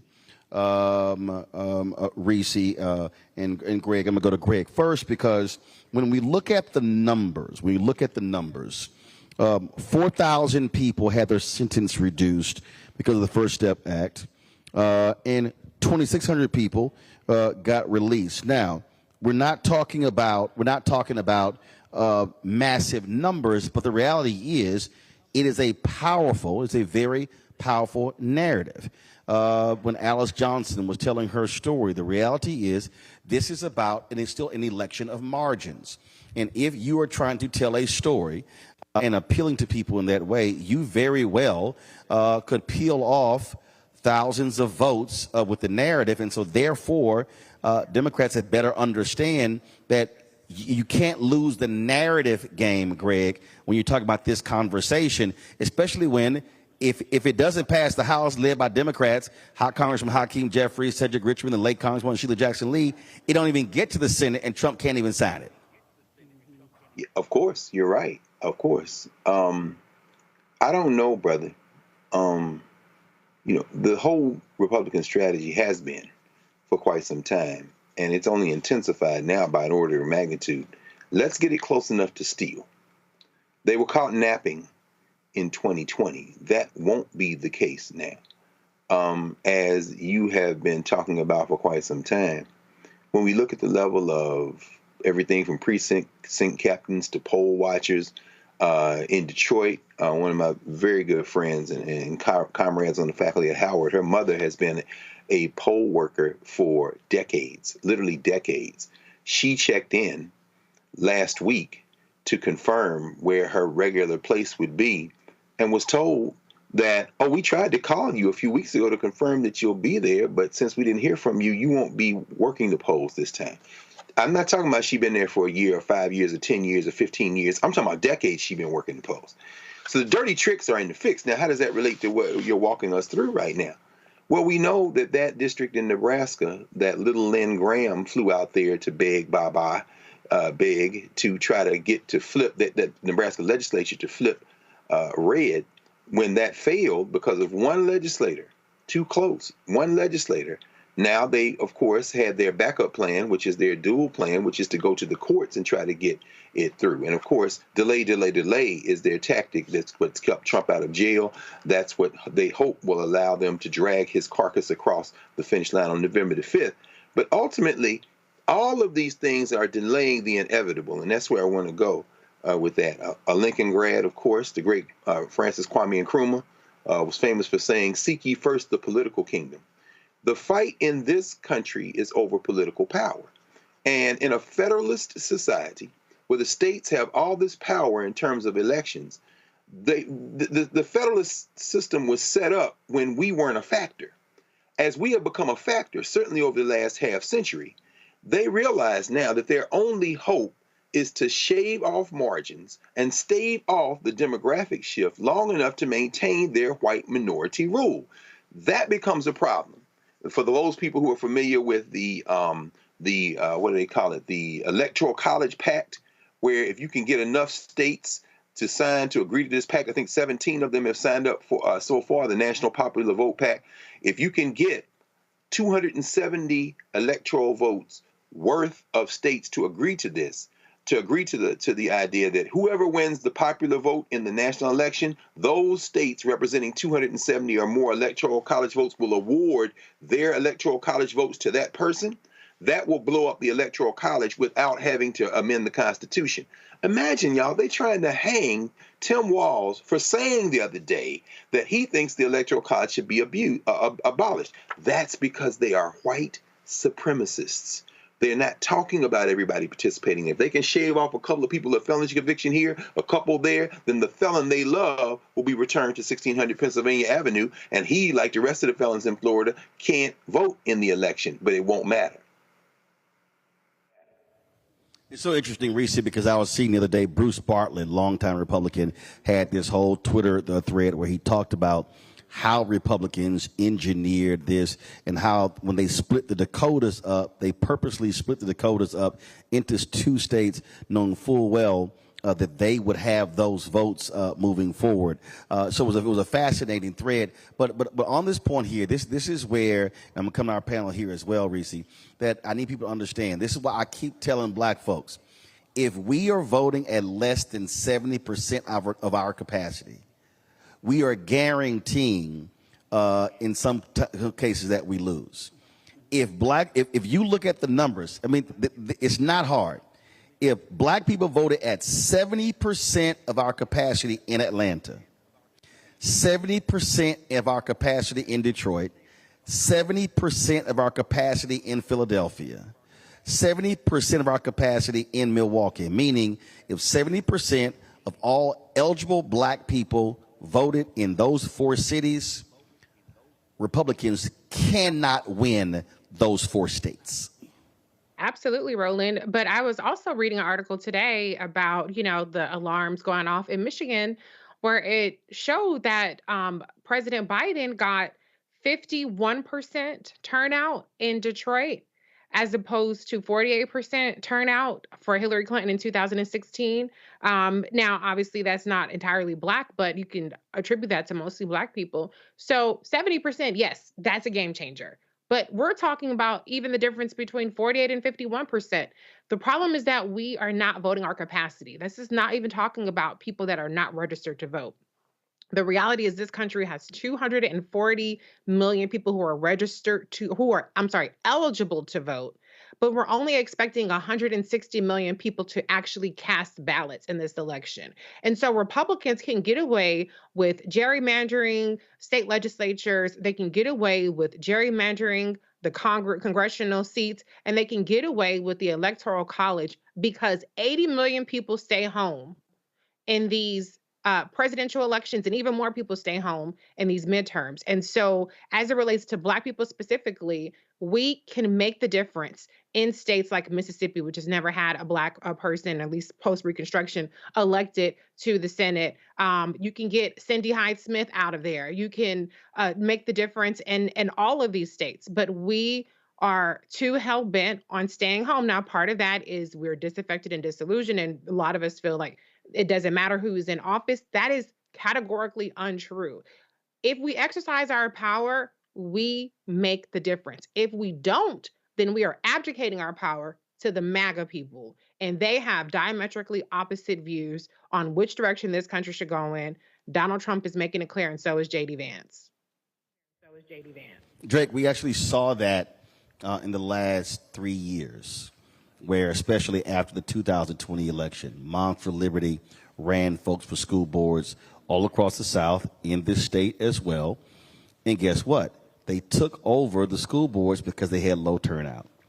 And one of the first things they did in South Carolina, 2 superintendents of the year, 2 separate superintendents were fired by those school boards when they took over. And so this is where I am constantly saying, and I'm curious to know when you were having this conversation, when you're talking with students, when you're having the conversations, are they understanding that the numbers are the numbers, that if we actually turned out at that 70%, we sweep elections? Like, it's not even close, but it's getting people to understand that their vote does actually matter. So when I talk elections to students, I want to make it as palatable as possible, and I take it to a Lincoln level. And so I tell these students that, yes, you don't have students in these schools right now. In the local school board, it's the Oxford Area School District.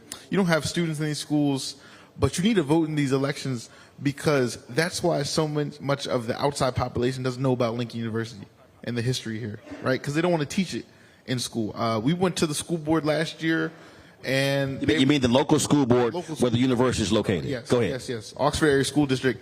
They were trying to ban Toni Morrison, The Bluest Eye. They were trying to ban a lot of books on LGBTQ plus issues. They're trying to ban the book The Hate U Give, right? The people hadn't even read the books. And then we get there, and 4 of us go. We give these, eloquent speeches why you shouldn't ban it, and you shouldn't just ban it because it's a moral issue. You shouldn't have these school board members ban it because the school boards keep getting sued over First Amendment issues, and they keep losing. That's thousands of dollars. That's reckless spending of taxpayer dollars. I also tell students that with the local election, not just the school board, but your state rep election, that impacts the school, right? I tell students, I always say, what they do in New York is not impacting you right now. What they do in Maryland is not impacting you right now. What's happening right here in Pennsylvania is impacting you. 14 of us had to march 66 miles on foot from Lincoln to Harrisburg because the state, and I'm being factual, state Republicans were holding up $19 million in funding to Lincoln. It had passed the Democrat-controlled House. The Democrat governor, Josh Shapiro, said he was going to sign it into law. The Republican-held Senate was not passing Lincoln's funding because we're in the same funding bucket as Temple, Penn State, and the University of Pittsburgh. We were guilty by association. So 14 of us took it upon ourselves to cause the Freedom 14. We walked 66 miles on foot because to quote Joe Madison, one of my radio heroes and my frat brother, he said that what we need now is not a moment but a movement. And the difference between a moment and a movement is sacrifice. So I tell students, you need to get out, you need to vote. And actually this year I'm very hopeful. So hold on. I'm curious. So 14 of y'all walked 66 miles. Why couldn't you convince 100?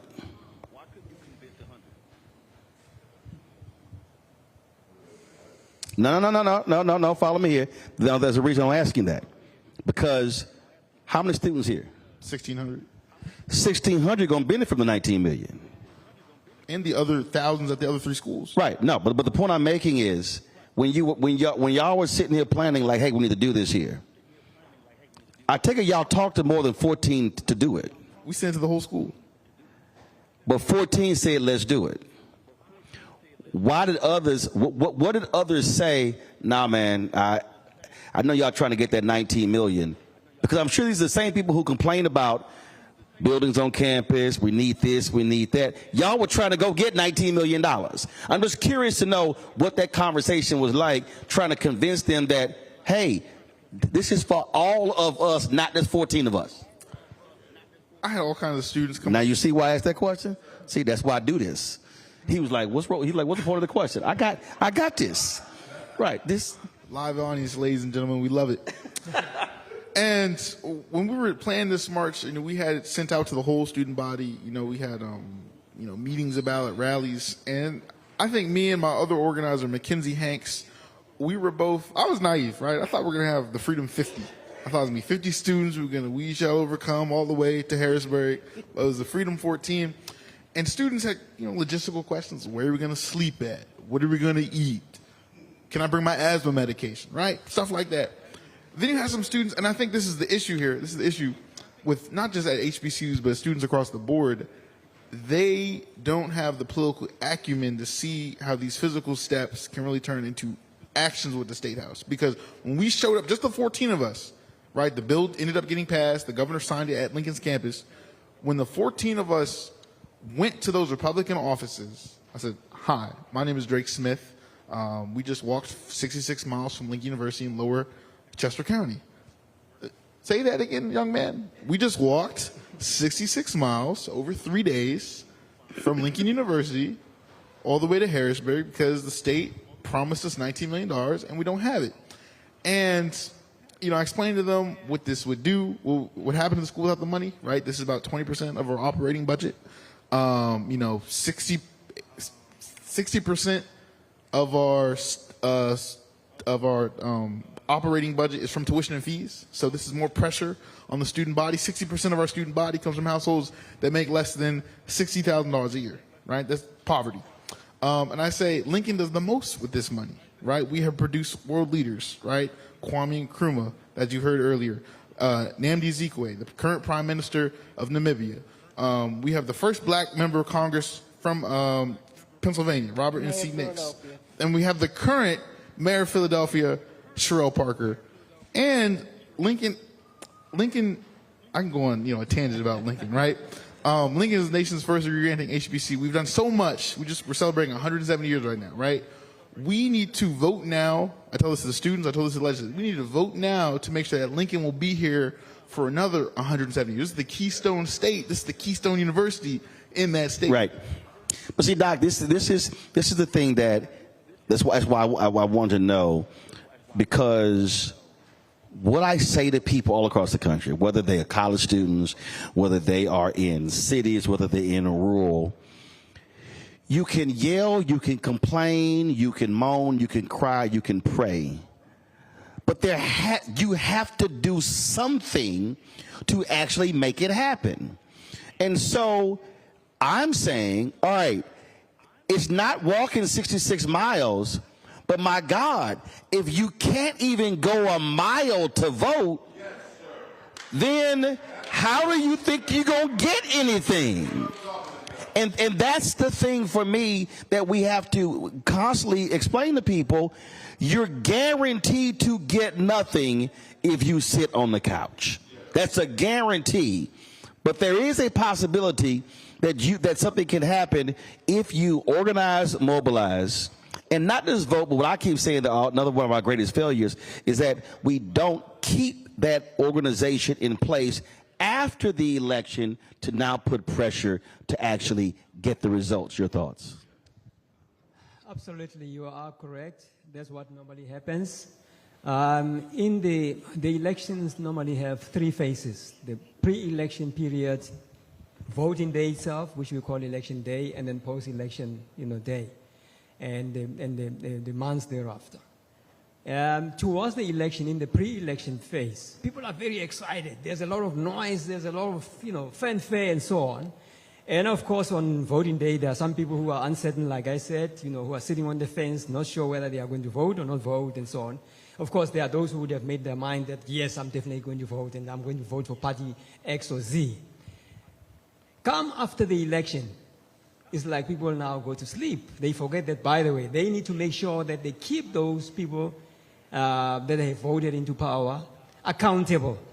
Because if you drop the ball, you have to wait for another 4.5 years, to check have they even delivered on their mandate.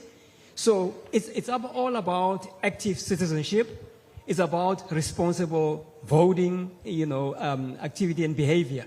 Because at the end of the day, it's about making sure that those people that you are electing, taking all the way to Congress, they are actually going to represent you and fulfill your mandate. It's basically about that. And I get worried, the USA, the United States is known as among the best democracies in the world. But now, if I hear about, banning, some people being banned from doing this, that's where apartheid comes from. In this month, on the 19th of October in 1977, and I was there in South Africa, apartheid South Africa, the apartheid government banned about 19 black organizations, predominantly black organizations. The media, journalists, everything banned and outlawed, including my students' organization. We wake up the following day, we are told you are members of a banned organization, and actually anything that you do or say, you shall be prosecuted. So, in a democracy, you don't want this banning rights and all those things, and outlawing people's lawful, legitimate right to express their feelings about how they have to be governed. It's about making sure that the Universal Declaration of Human Rights, which guarantees universal franchise rights, has to be implemented. And of course, the USA has to set an example to other places, right, including in Africa, that where we are being told that your democratic rights are limited. You have to be learning from the advanced countries, right? That's what we have been told.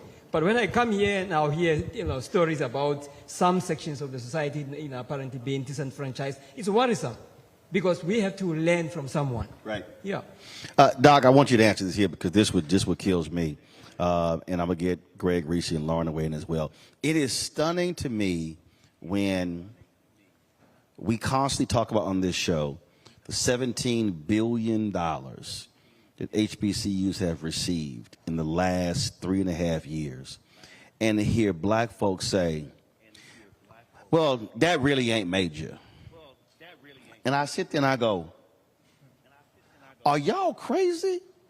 So as a HBCU president, can you just speak to, and again, this is not about endorsing anybody, but just speak to the reality of what the last 3.5 years has looked like compared to previous years when it comes to HBCU support.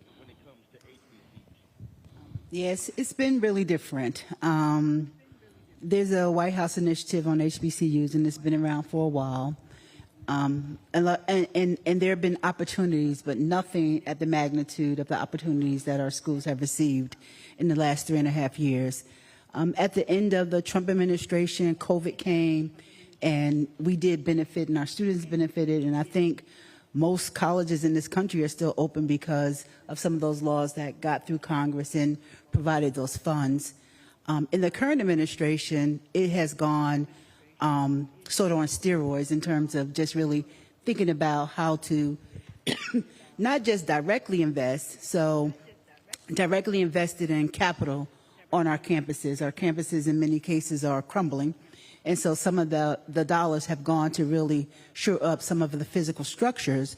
But the increase in Pell Grants, as Drake just said, 65% of our students are Pell eligible, meaning that they come from the lowest socioeconomic, and in order to close the gap financially to afford the cost, those federal dollars become really very important. So like on COVID relief, how much did y'all get? Is this number right? Y'all got 36.8 million? All total across the board, yeah. Right. Mm-hmm. Okay. Yes, I just want to let folks know, just again, see, I believe in, and again, that was Cap 1 forgiveness. That was CARES Act 1, CARES Act 2.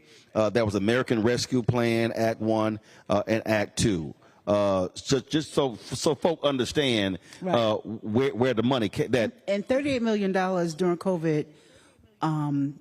38 million is consequential anyway, but during COVID, it was even more important because we lost revenues because of just the spread of COVID and the ways in which we had to do things on our campus so that we couldn't have a full complement of students here, yet we still had to run a full educational opportunity for those students, so to make sure that there was continuity of education. So those dollars really helped us to operate through a very tough time.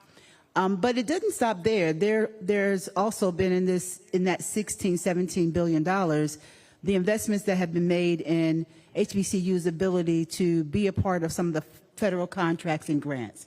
So it's opened up some great opportunities for research, for faculty and for students to participate.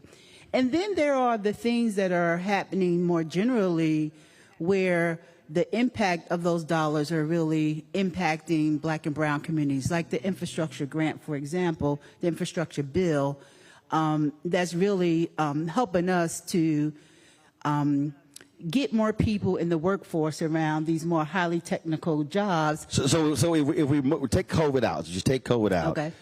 If you were to compare what Lincoln received under, and this is just comparing, what Lincoln got under 4 years of Trump compared to 4 years of Biden, you got more from which administration?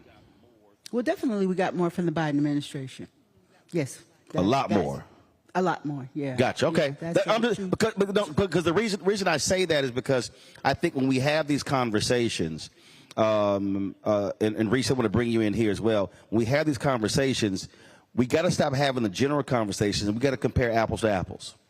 We got to be able to show folk, okay, this is what they did, this is what he did, this is what they did. Now you can sit here and make your decision on which one, but facts are facts. I think what happens a lot of these times when we have these discussions, folks are just speaking in very general terms where I'm like, no. Let's be real specific about what happened here and what happened here. Because I'll never forget 1984 when Reagan was running for re-election, and there was a lot of college Republicans. They were like, yeah, Reagan. And literally 3 weeks after the election, he came down with some massive cuts on Pell Grants. And there was a lot of college Republican white boys who were crying on national news. And I was sitting there going, y'all wasn't paying attention last month when he said he was going to cut her. And again, this is where I just think we have to hit our folks with the facts. This is what was done on the 4 years. This was done under these 4 years. Now you decide which one you want to vote for. Absolutely. I mean, I'm a big fan of getting specific. So I'm not going to speak on HBCUs because you already covered those numbers. Let me speak on the STEMIs, because I'm hearing a lot of people say, Risa, can you talk about the stimulus checks? I'm hearing a lot about how Trump gave us STEMIs. Here are the facts in terms of the STEMIs. First of all, there was a Democratic Congress, shout out to Nancy Pelosi, who ensured that you got those STEMIs because appropriations originate from the House of Representatives, the Congress. Donald Trump held up some of those STEMIs because he wanted his name to go on those checks. The Biden-Harris administration, the first thing they did in the American Rescue Plan, which had no Republican votes, was give out STEMIs that amounted to $401 billion, $511 billion. Okay? So that is the checks that y'all got when Biden-Harris took over that only had Democratic votes. The Democrats were in charge of the Senate. The Democrats were in charge of the House. There were 167 million stimulus checks payments that were sent out. Under Trump and the Democratic Congress, be clear, it was not a Republican trifecta. The first one was $271 million or billion dollars. The next one was $141 billion.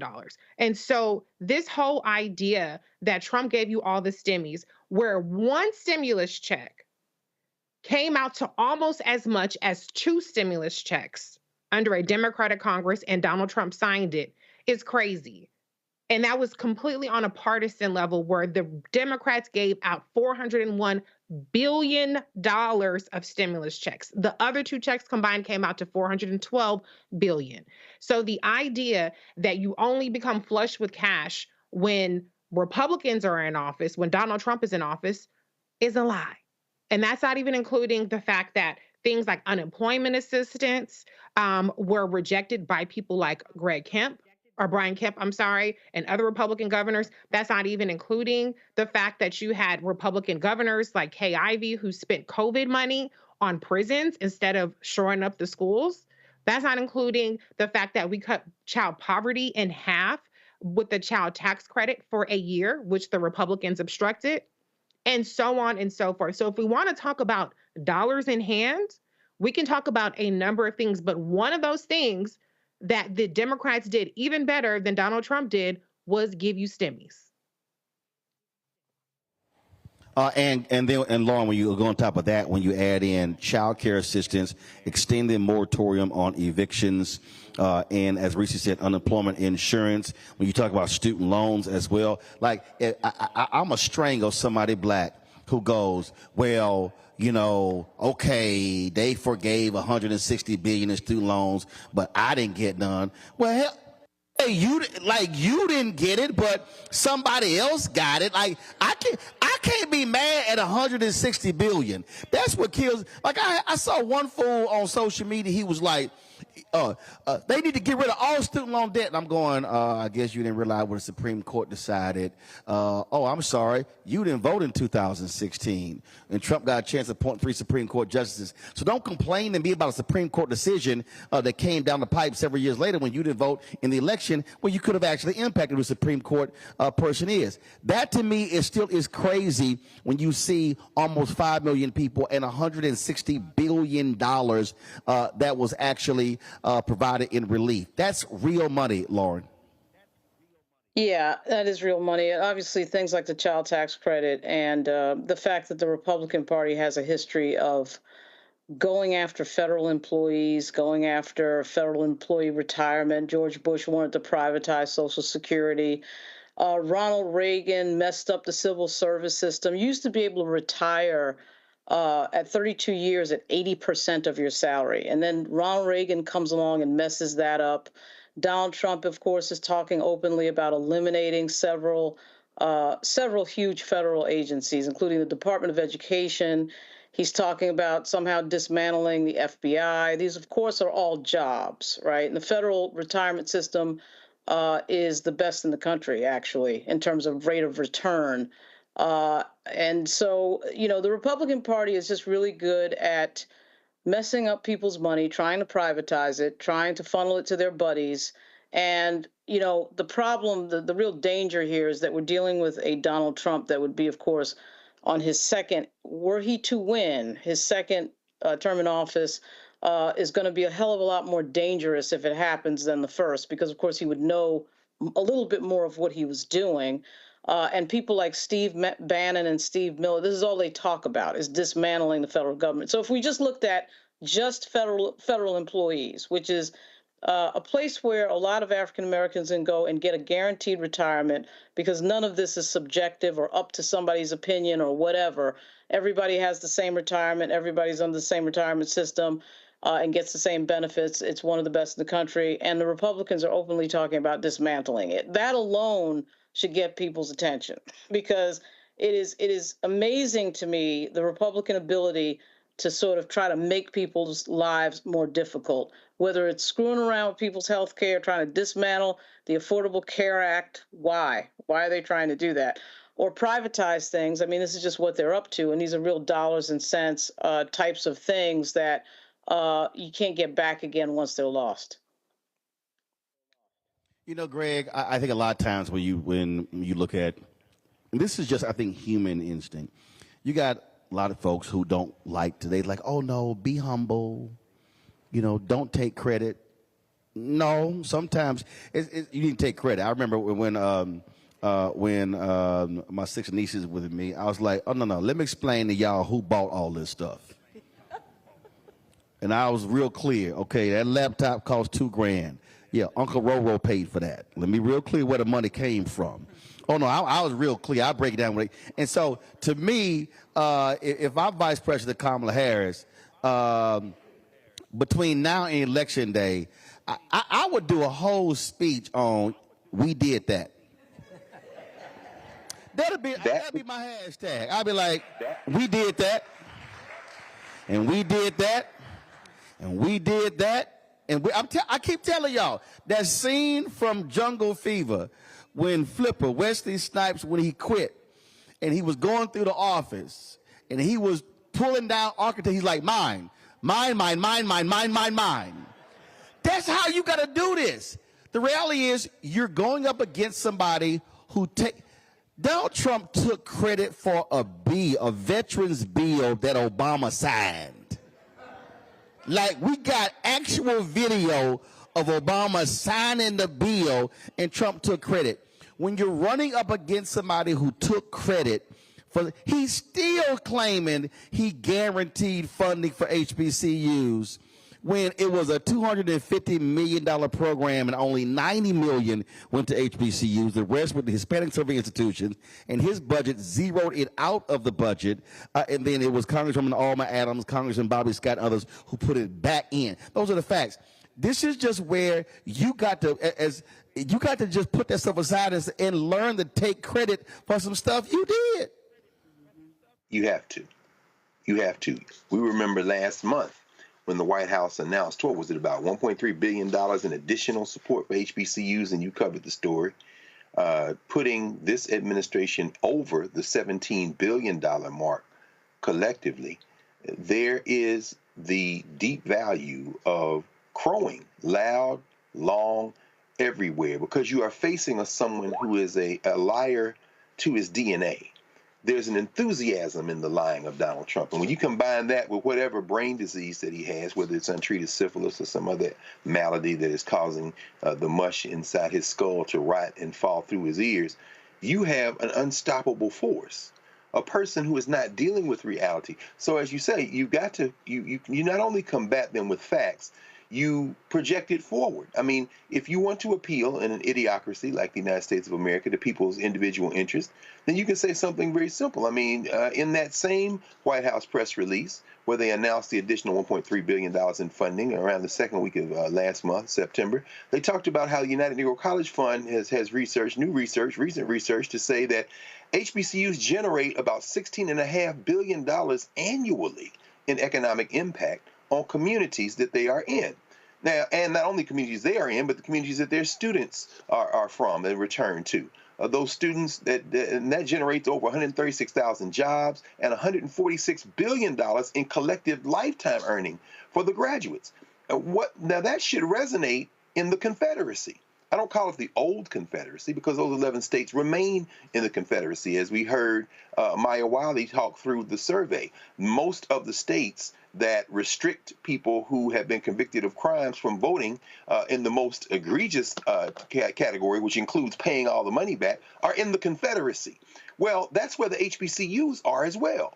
So if you're in Georgia, if you're in Albany State, and if you're in Savannah State, if you are like you've been, and when you went in Savannah during the election cycle of 2020, if you are in South Carolina, as you have been, if you're in South Carolina State or Claflin, if you are in North Carolina at A&T or North Carolina Central or Winston-Salem State or Salisbury State, not Salisbury State, if you're at any of the Elizabeth City State, then you should understand that not only are you registering to vote, I mean, I love the spirit of our brother Drake Smith, man. That's something right there when you put feet to pavement and walk. Brother, I was a student body president. I know what it's like to go by yourself. And then after you win, everybody say they was going. But I know what that is, brother. But your command of facts speaks to the enthusiasm that has to be seen across our HBCU campuses because they are engines of economic impact, finally. These racists are going for all the marbles. As Adam Serwer, who you've interviewed many times, and certainly many times on this network, has said, the cruelty is the point. When you read Project 2025, if you get pregnant, they want the police to have your name down and said if you try to terminate the pregnancy, they want to put you in jail. This is the Handmaid's Tale. The cruelty is the point. Lauren, you walked us through that. People who can't retire like they used to because of a punk named Ronald Wilson Reagan, who are now facing, if they get Project 2025 and implement it, the fact that they're all going to be replaced by 24 to 35-year-old white supremacists that they've got 11,000 names and growing on that they're going to replace the whole damn federal government. If you don't understand that, then you saunter on off into the sunset. Those of us who do, Brother Smith, you said it, man, sacrifice. It's sacrifice time now. We should be rendering November the 5th as irrelevant as we can. Bank the vote. Go early. Vote. Go get somebody else. Go vote. So by the time them hillbillies show up at November the 5th to try to intimidate you, it's 5 people left to vote. Everybody else done voted, and we waiting on the returns. We've got to now step it up. Doc, I want to ask you a specific question, each of you a specific question, to the point that Greg just made, and I've been saying that constantly.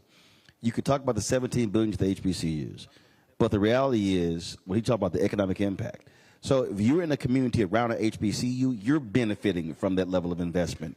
You're benefiting from the growth in enrollment. So, you know, in Tennessee, they got rid of the board of trustees, and they complain about, you know, having to, well, why y'all sitting there renting hotels?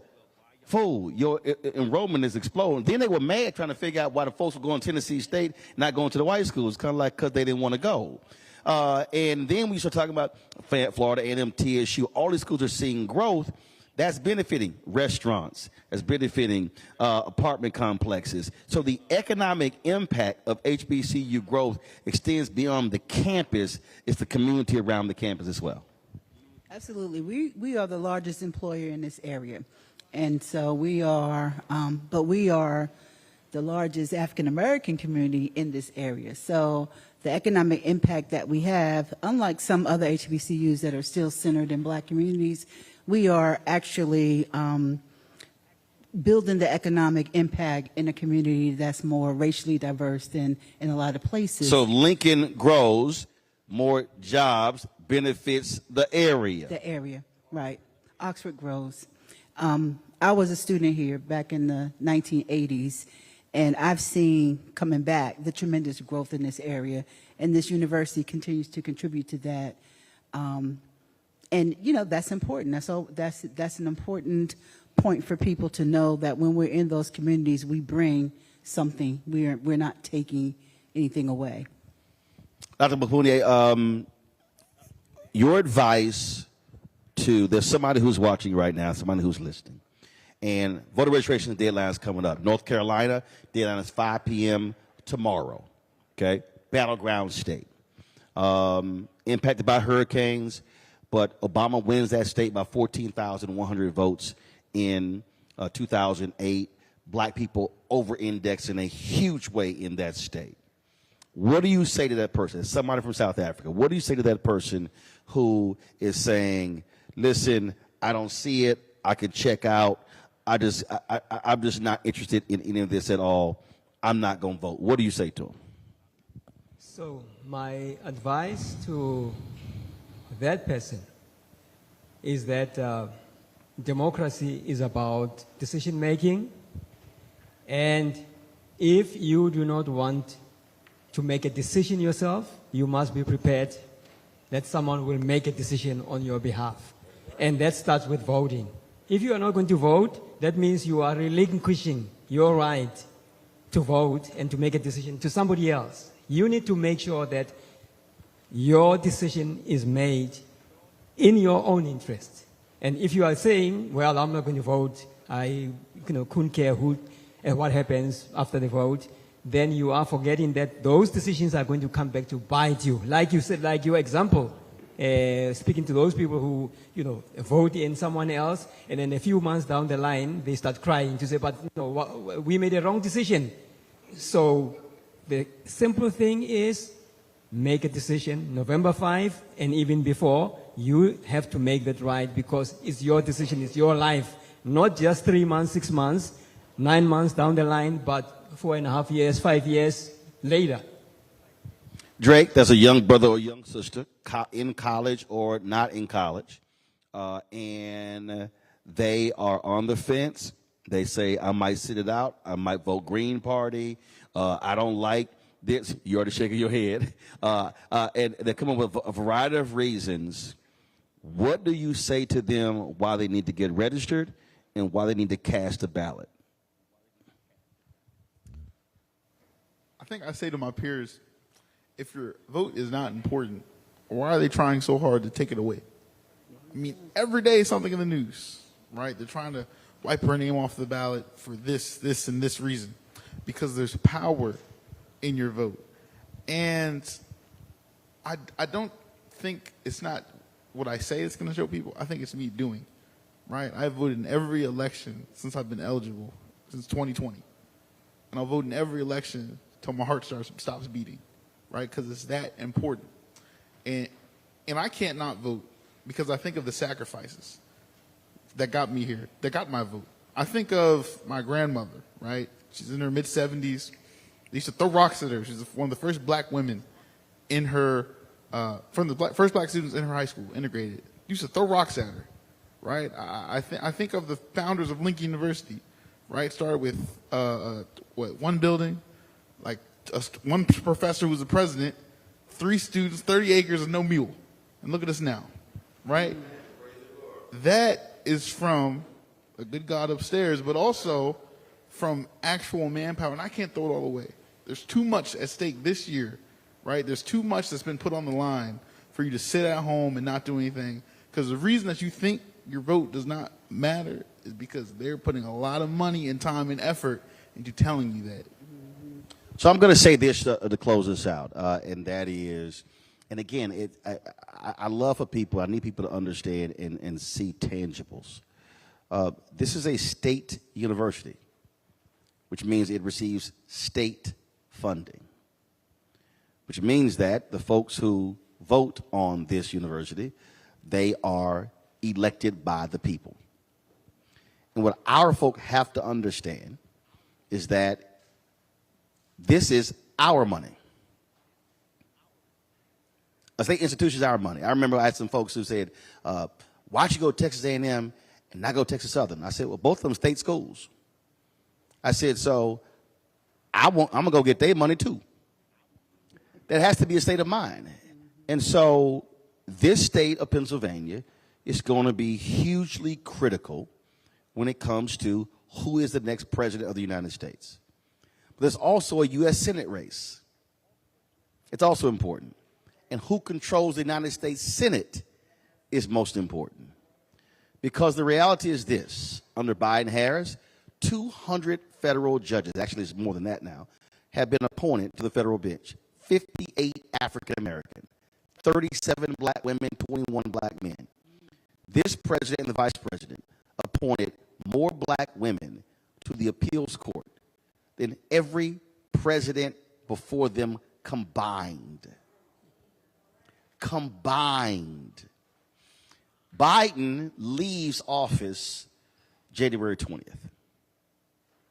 Hopefully, Vice President Kamala Harris is the 47th president. She may very well face a Republican United States Senate. That means they will determine whether or not her judges even get a hearing. They will determine whether or not her nominees to cabinet gets approved or gets voted down. And so then you go down further. You have congressional races in Pennsylvania all across the country. And guess what? If Democrats win 218 seats, Hakeem Jeffries becomes the first black Speaker of the House in United States history. Which means, and Reese already pointed it out, the Constitution says any bill that involves money starts in the House. Let me remind everybody, all of you out there who have been complaining, you complain, Democrats fail on the George Floyd Justice Act. That's a lie. The George Floyd Justice Act passed the House. It died in the Senate, and you can blame Senator Tim Scott and Senator Lindsey Graham, Republicans of South Carolina. The Crown Act passed the Democrat-controlled House, died in the Senate because it couldn't get 60 votes. Let me remind everybody, after 10 black people were murdered in Buffalo, New York, Congressman Jamal Bowman put forth a bill calling out white supremacy, calling out extremists, calling out law enforcement. Every Republican except one voted against the bill after 10 black people were slaughtered. Let me remind y'all, Republicans voted against the renaming of Confederate Army and military bases. Let me just remind you how many Republicans voted for the American Rescue Plan? 0. Infrastructure bill? 0. How many of them want the infrastructure money?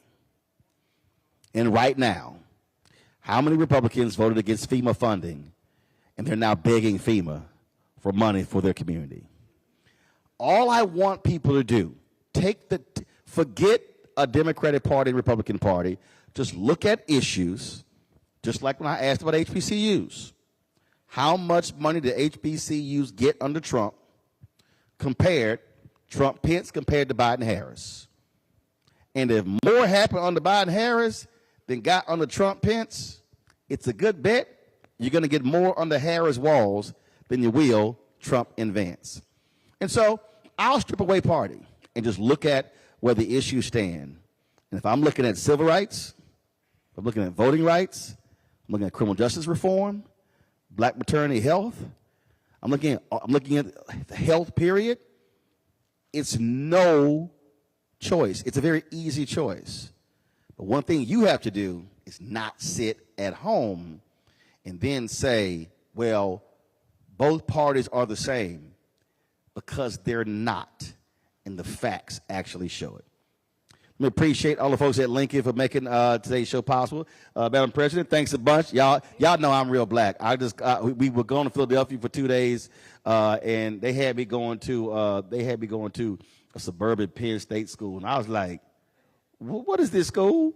And I said, no, we're not going there. I called some folks with some Democratic folks. I was like, no, we're not going there. And so I called the president's office, and they were like, hello, this president's office. I'm like, yep, it's Roland Martin. I need to hire the president. And luckily, your secretary knew who I was, so she's like, hold on. She didn't ask me who you with. And then I was like, I said, is what we want to do? She was like, well, it's homecoming. It's a concert that night, but there's some students who actually want to talk about, do some voting stuff. She said they want to do it on Thursday. I was like, cool, we'll do it with them. Let's go. And luckily, I'd already communicated with them because Reverend Dr. William Barber put me together. What's her name? She's escaping me. Kinsey? Yes, put me on, and then we did the Zoom, and so we chatted. So I was like, oh yeah, I already talked to them. So I said, we good. So that's how we connected, and so we're glad to make this happen. Glad all of y'all came out. But I'm gonna ask every person in this room. I did this in Philadelphia as well, and everybody who's listening.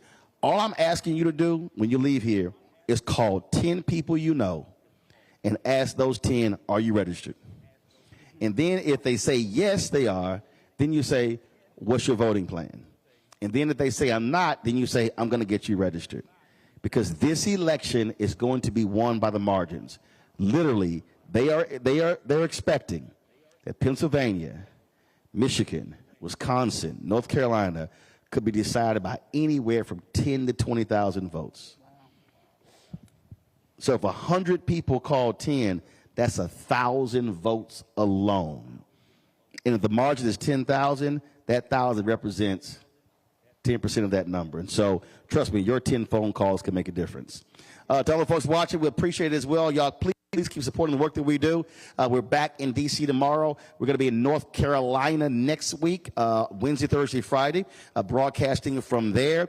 I'm actually heading to North Carolina on Sunday. I can't tell you what I'm doing there, but I'll be there. Plus, there's a huge rally there happening on Sunday. We'll be covering that with Vice President Kamala Harris and some of the work that we're doing there as well. So we look forward to going to North Carolina on Sunday, then being back there Wednesday, Thursday, Friday. The next couple of weeks, we're also going to be in Wisconsin, and we're looking at Michigan as well. So we'll be on the road. So your support is critical. Yes, I tell y'all, our goal is to get 20,000 of our fans on average contributing at least $50 each every single year. That's $4.19 a month, 13 cents a day.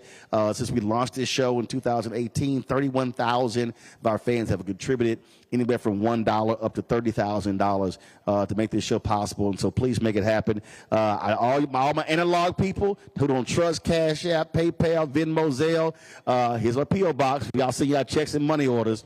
And y'all, they seeing check. Y'all think I'm lying. They see at least 20, 30 a week. Take me a while. I got to open the envelope. Got to sit here and sign the back. I got to take a picture, but the money still count. So your check and money order, P.O. Box 57196, Washington, D.C. 20037-0196. Cash App is really tripping. They've changed their rules, y'all. So it's all kind of drama. So I'm still trying to sort it out with them. So I've taken them off of our giving until we get it sorted out. But you can give via PayPal. Of course, our name is R. Martin Unfiltered. Venmo is RM Unfiltered. Zelle is Roland at RolandSMartin.com. Roland at RolandMartinUnfiltered.com. Download the Black Star Network app. Apple phone, Android phone, Apple TV, Android TV, Roku, Amazon Fire TV, Xbox One, Samsung Smart TV, and be sure to get a copy of my book, White Fear, How the Browning of America is Making White Folks Lose Their Minds, especially in Pennsylvania. Get your copy. copy, Ben Bella Books, Amazon, Barnes & Noble, Target, Books A Million. You can also get the audio version on Audible. And yes, I did the reading as well. Again, folks, thanks a lot. And y'all take care. You know how we always end the show. Holla!